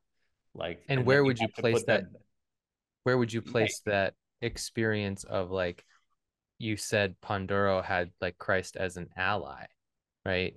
Um, is that, would you think of that as the initiatic stage, or do you definitely, think, or yeah, okay, definitely. Yeah, where it's like you yeah, yeah, right. That becomes a personal relationship instead of just like a idea, an idea, right? right? Yeah, But exactly. that can be, you can do that, but the idea is that, like, that you can do that with everything, You can or do with that with anything that's everything, out there, with, everything from like the earth and the elements to the planets to whatever. Christ to different spirits or saints, or Exactly. something from the Bon tradition or something from the Tibetan tradition. And it's not Definitely. like you're trying, and even if it was congruent with you, you could ask for help from and establish a connection or a relationship with all those things, right? Definitely. It wouldn't, and it doesn't have to be necessarily like incongruent. Each thing, as long as it makes sense to you or it's representative of your path with heart, then like Right. it's good, it's okay, Exactly. right? Yeah, Yeah, and you'll know that from the end results that you achieve, right? right. What works?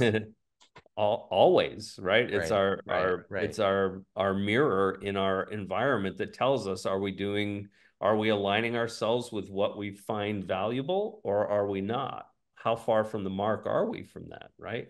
Because in the initiatic, the experiential stage, the underlying thing that all of those things do is it brings us closer to the actual, right? which how do you define that?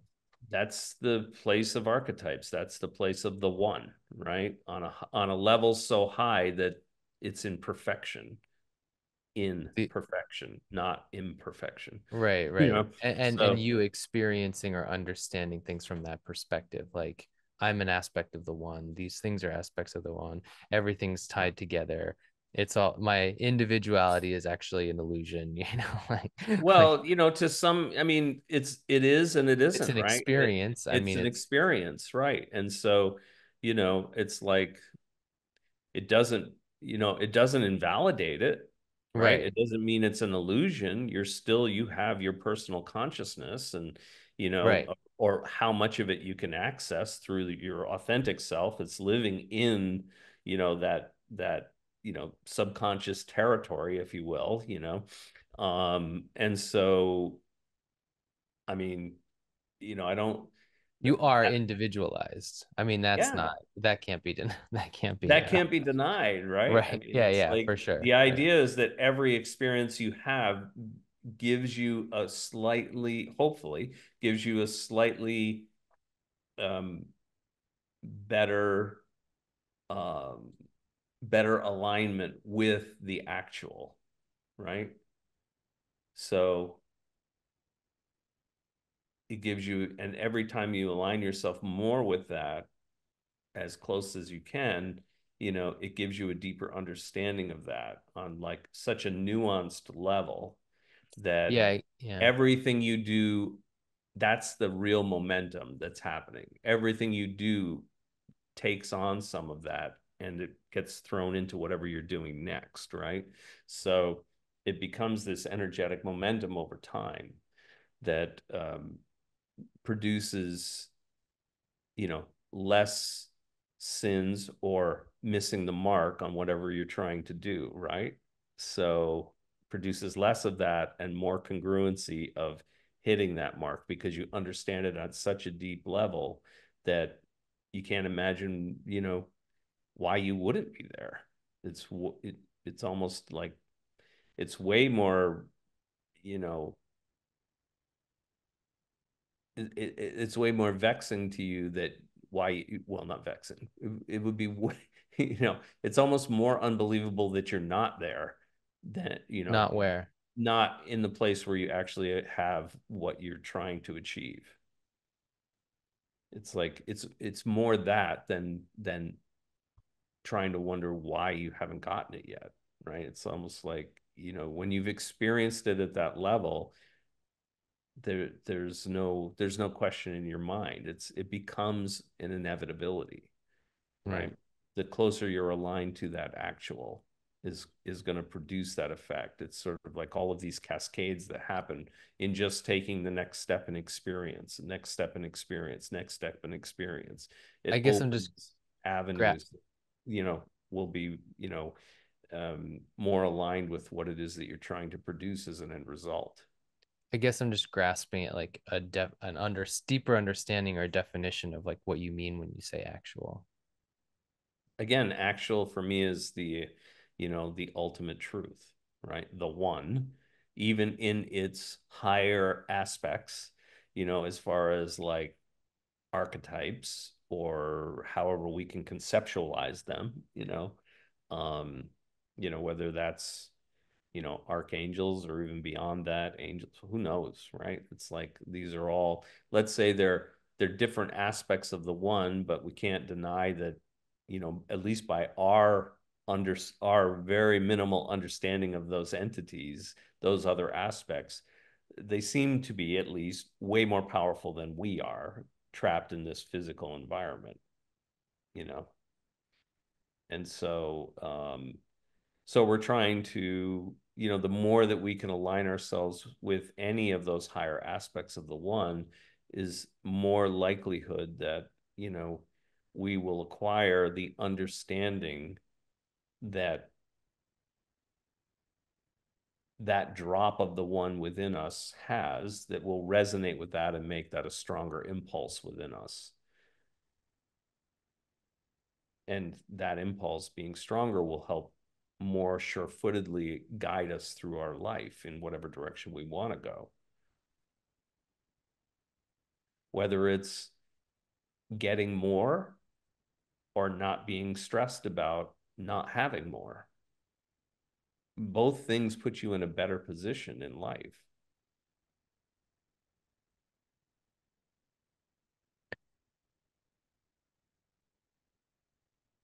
Well, how would you differentiate the term initiatic? Like you always think of things in terms of those four stages, and we've kind of been Mm-hmm. talking about that and weaving it into the conversation: literal, moralistic, initiatic, and actual, right? Yep. And um, there's a lot of correspondences that go with those four stages, but like from an energetic standpoint, right? Right. But how do you differentiate between initiatic and actual in terms of like experience? Well, Like, as like, far as we know, as a human being, I can only say it from a human standpoint, right? As a human yeah, being, I wouldn't be able to withstand the actual, 100% of the actual. I wouldn't be able to withstand it. I would literally explode, implode, whatever you want to call it, right? I would actually probably go back to the one, or at least mentally and physically die, right? Because I wouldn't be able to contain all of that information and all of that experiential knowledge at once in a human form. I wouldn't have there. It's not possible. It's I not see. possible to I even see. understand I that. see. I see. Okay, so if let me just try to articulate it back to you, what I think your understanding of those four stages are, or what you mean when you say those things. Um, like, so the actual is like the one or an aspect of the one, or as like an archetype. You could even put Christ in that category, right? Absolutely. Or some type of entity that is like, let's use Christ just because like I feel like it's a good example because we've woven that thread through the conversation as well. And a lot of Right. people actually do strive to embody that as an ideal or think Sure. that that's a good thing to do, Yep. right? And Yep. so Absolutely. there's the actual of Christ as an energetic being, entity, consciousness, whatever, right? Then the initiatic the the actual is like, yeah, the energetic reality of that and his frequency, right? Let's say. Yep. And if you were to come in complete contact with that, there would be you would you would match that frequency completely, let's say, and you would be that more or less, right? Your own expression of that exactly, right? Right. The initiatic stage would be having that personal relationship with it, right? Where the energy is like flowing back and forth, or communication is flowing back and forth, or information or whatever, right? Correct. Correct. And then the moralistic stage would be like you have a very highly refined understanding of the do's and don'ts of attempting to embody Christ in your life, right? But you have Right. like an abstract understanding of those moral principles, which relate to like how you relate to the world and what choices you make and things like that. And you're Yep. able to kind of apply those. But the literal would be the actual application of that in action in the world.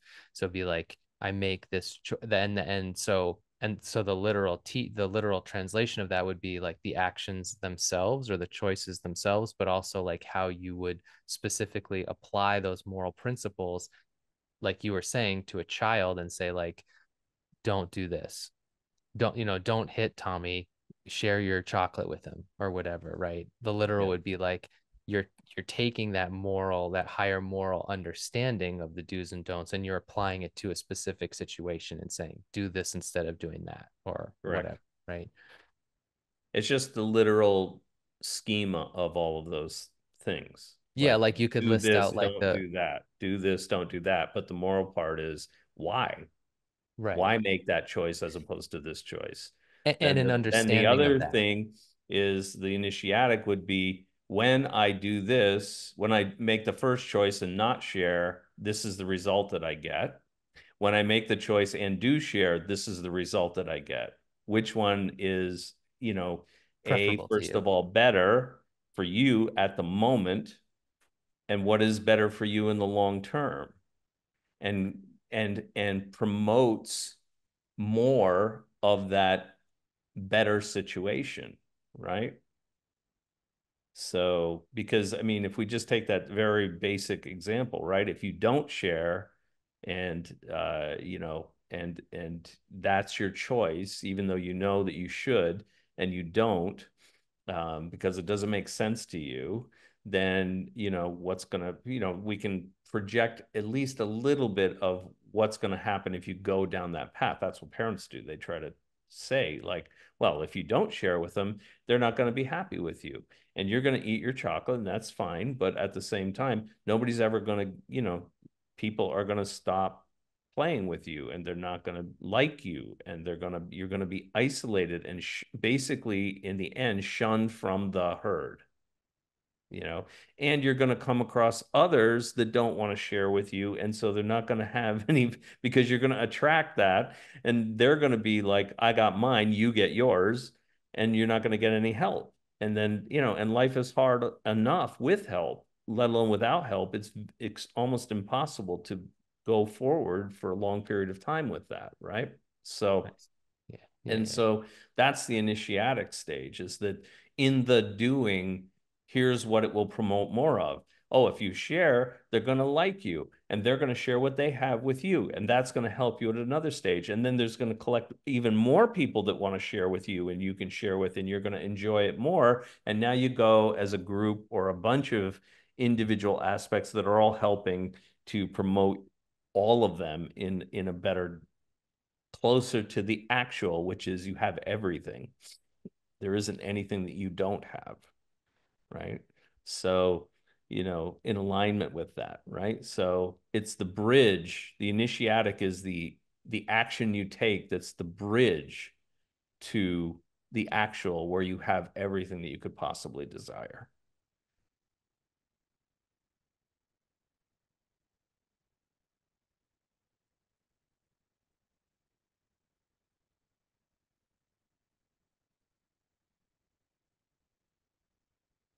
And when you're doing the analysis process,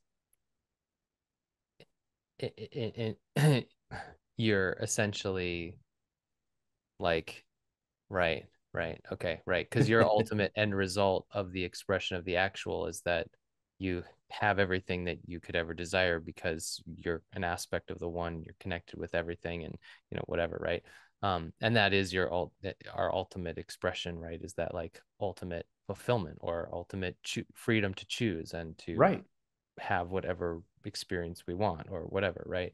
Right. But within the context of analysis for a specific practice or a specific technique, you're looking at not how do I become one with everything, you know, but you could, I mean, you could, but you're basically saying like, how do I adjust myself to just making this part of my life better for me, whether it's internal or external, whether it's manifestation or whether it's an internal change in my, my emotional body, my psychology, my thoughts, my feelings, my, like, as in the burning meditation, right? It's like, well, you're isolating a specific strand of possibility, right? And saying like, how does this technique help to align me with just this thing, right? Yes, I'm And one with collapse everything, all and I the could, other ones. right, yeah, right.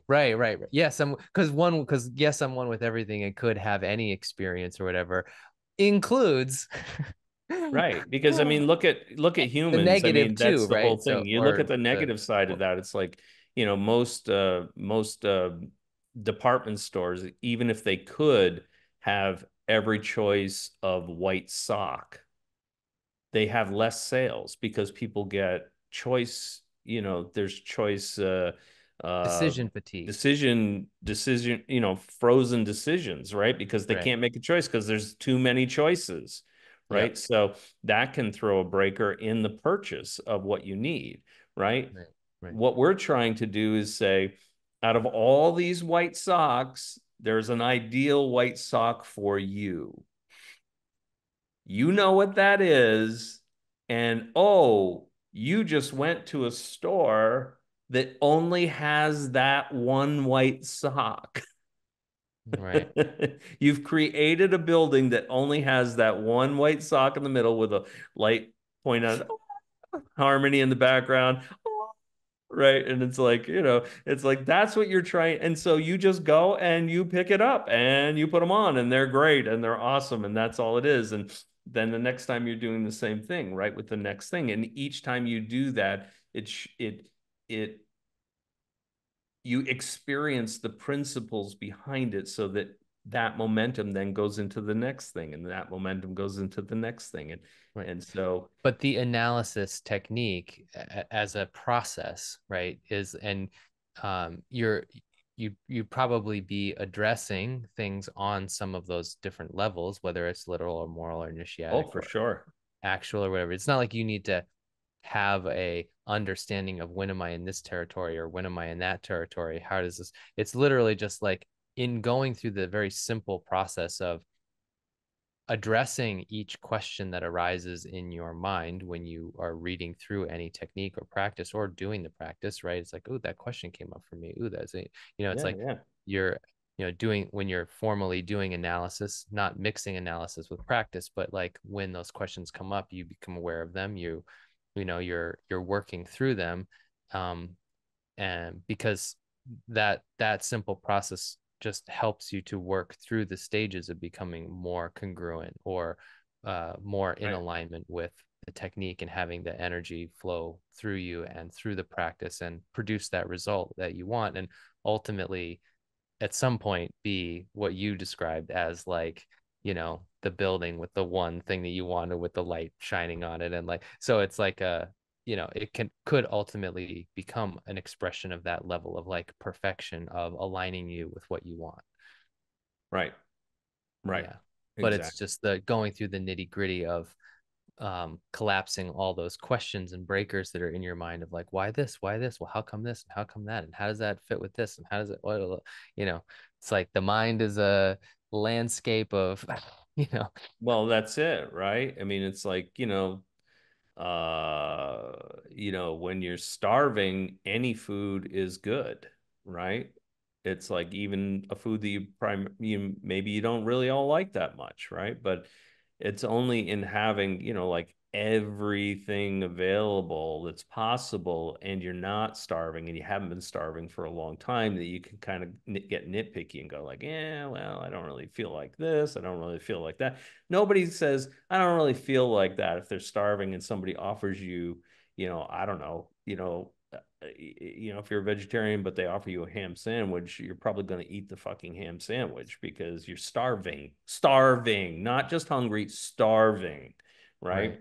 Right. Everything is fine at that point. All your moral values go right out the fucking window when you're in those extreme situations, right? So it's like, it's amazing how the mind will change all that stuff, right? So it's like, the analysis in the end, if it's done right, is the best dry run for the actual performance of whatever technique you're going to use to make that transition, right?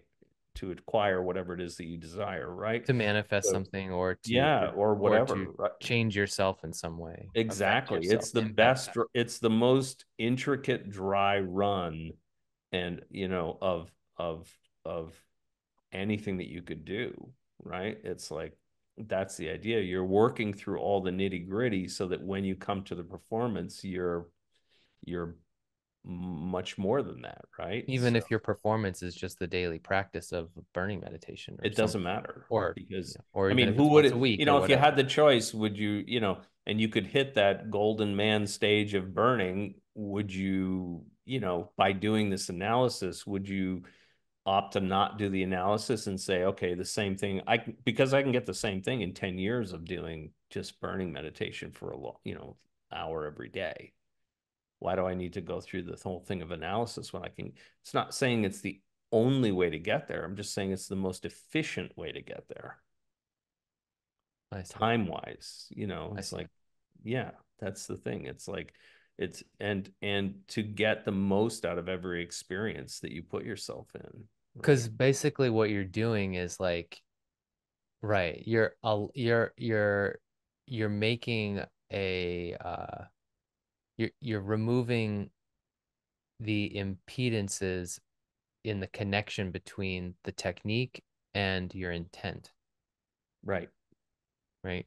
It's like Right. I intend to relieve myself of stress and mental fatigue and feel better and, be in this kind of like perfected, awesome state of Well, I mean, energy where imagine, I'm, somebody says, whatever. like how many times have you heard, oh, I didn't sleep well. Well, why? Well, because I was thinking about this and this and this and this. It wasn't like you were thinking about, like, even if it was good things, it's like kids that can't sleep because it's Christmas the next morning or whatever, right? Like, it's like they have all of this mental chatter going on to keep them from resting and, recuperating, right? And so imagine that your burning meditation produces such an exquisite reduction in stress and mental fatigue that you sleep like a freaking baby. Like you just go to bed and it's like, and you wake up in the morning, you're like, oh, I didn't even move. I woke up in exactly the same position that I went to sleep in, and I was just like gone. And and you feel awesome, and you get up, and it's like, man, if I could have a sleep like that every night, I don't even know, I'd be God. Would be like that would be it. So, but so who wouldn't want that as an ideal? That every time you did burning meditation, Jesus, you just like eradicated whatever stress and mental fatigue. You could think clearly about things. You could rest and really recuperate and recharge your mind and body. It's like no distractions, none of that stuff, nothing lingering, good or bad in your mind. It's like it'd be like a, I mean, I don't want to say it'd be like a robot, like you shut yourself off and then you turn yourself back and you plug yourself into recharge, and then you get up in the morning, it's like, hey, I'm up by 100%, and ready and clear and ready to go, discharged all that shit that I didn't have to think about anymore, right? Right, and right. and that's it. And at the same time, when it comes through your day, you're not making similar mistakes that cause you more stress and mental fatigue. Because you see things clearly, you make the right decisions, which mean that you're doing the right thing for you, and it's not creating more stress and mental fatigue, right? So it's like you're getting it on both sides. Who wouldn't want that? That's the ideal, for at least for clearing stress and mental fatigue, right? It's like, and even, I mean, we can only speculate on how well your physiological, body is going to respond when it doesn't have those stressors in there. There's no psychosomatic response other than positive, right? I mentally feel so clear and so good that physically I'm just like I'm firing on all 8 cylinders, everything's going great, blah, blah, blah. That's, there's so many ramifications from that. Why, and why wouldn't that be your ideal? If you're going to do something, you might as well try to do it on an Olympic level, right? It's like, you're working through the pedantic, kind of, little things that could interrupt it or give you a deeper understanding of what it is you're trying to achieve. And in doing that, you're only going to make what you're doing that much more effective and efficient, right? Yeah. Yeah. It becomes elegant at that point. Analysis really brings you to that, very elegant stage, just the right amount of pressure, just the right amount of technique. The absolute deepest understanding you can have produces this very elegant result, right? Yeah. Cool. I think that, yeah, that was great. I think that was like a you know, an adventure park ride on the on The the subject, analysis technique. on the analysis process. Yeah. Yeah. And before you even ask, I'm leaving it up to you if you're going to post that or not. Okay. That's like, Oh, I will dude, have no idea if that came across as being confused or clear or what. So, it was great. It just needs an introduction. That's all. okay. All And right. I think it just needs an introduction, and it needs a concise description of the technique, so that it, because the conversation, especially the first 20-30 minutes of it or whatever, doesn't really contain those implicit assumptions of like that Right. somebody would have to understand the whole, to have. Presuppositions Yeah, of all yeah. of So that. it's like, Right. so I think as long as I do those things up front, then it'll make sense. Or at Right. least will be like an At on least they have first a blush. reference to go back to if they're not familiar with the basics. Yeah, and on first flush it'll be understandable, and then I think it's also, hopefully, I mean, I think with everything we do, our ideal is that we have conversations that are initiatic, in the sense that, like, you can listen to the conversation once, and then do that do the technique that we're talking about for however long or whatever, and you accumulate a certain amount of experience, right, with that Yep. practice or whatever it is. Then if you listened to it again, it would be like a different conversation, right? Because different Exactly. aspects of it would come out. Because I just know there's a lot of things you're saying in there where I'm like, without a certain amount of experience, you'd be like, oh, that's a cool abstract idea, but when it links with together with your experience, then it it pings on different things. It's not that the words mean something different, but it's like the understanding that it elucidates is actually slightly different, right? Right. Because it's linked to a different aspect of your personal experience. So Well, I those are the nuances. Like he would always say, those are the pearls of, understanding, right? It's like, and he would always say, um, you know, I'm not going to hand you pearls. I'll put them on the floor in front of you. You have to bend down and pick them up. Meaning you have to do the work. You have to do stuff to have the experiences to understand this on the level that that I understand it or more, right? So it's like, and I think that was another one of those really great lessons, right? It's like, what do you mean? Because I think if people think, our societal understanding, our cultural understanding is, like, oh, but I paid you, you should give me whatever I want, you know. And he's like, it won't be of value to you, and you'll never get that deeper understanding if you don't spend some work, in trying to apprehend it, right? Having the experience on that deeper level for yourself. Then it will become the pearl of value that it was intended to be, right?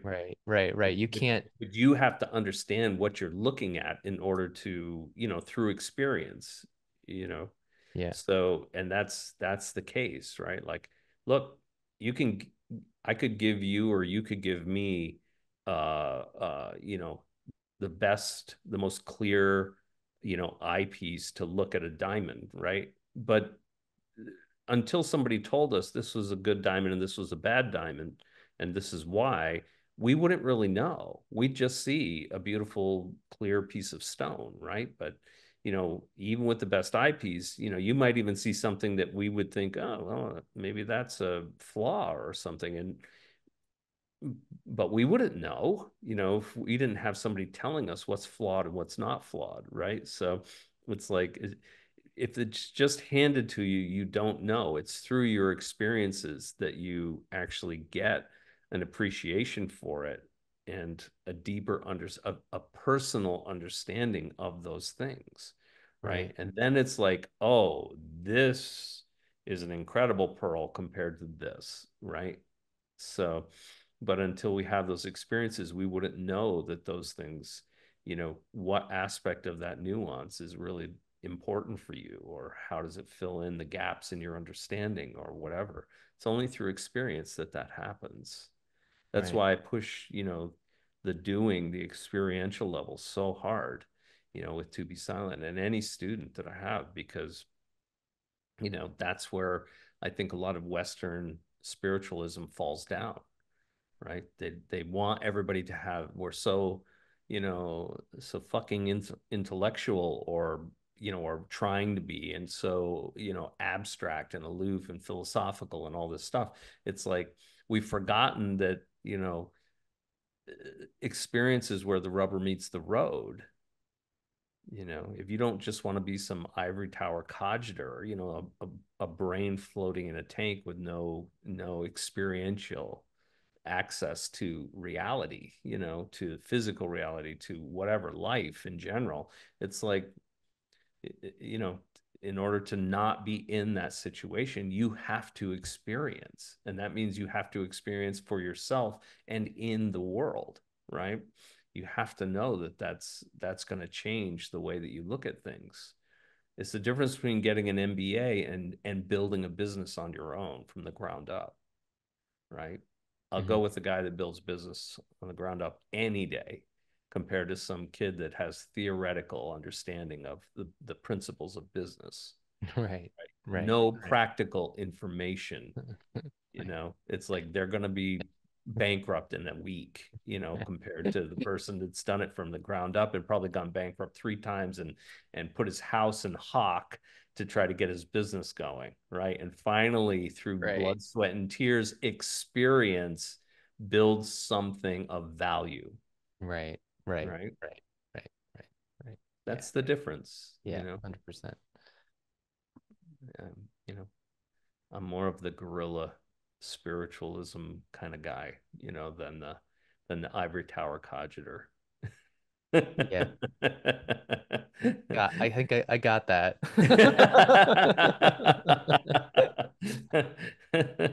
This guy's been through the shit. He's been Brian that has seen some shit. Yeah. Brian that has seen some shite. Yeah. That's my new name. That's your new nickname. Oh yeah, that guy's been there and back again. Okay, I Yeah, want to hang out with him. he's Bilbo. I hate there and back again. Yeah. Oh God. That's it.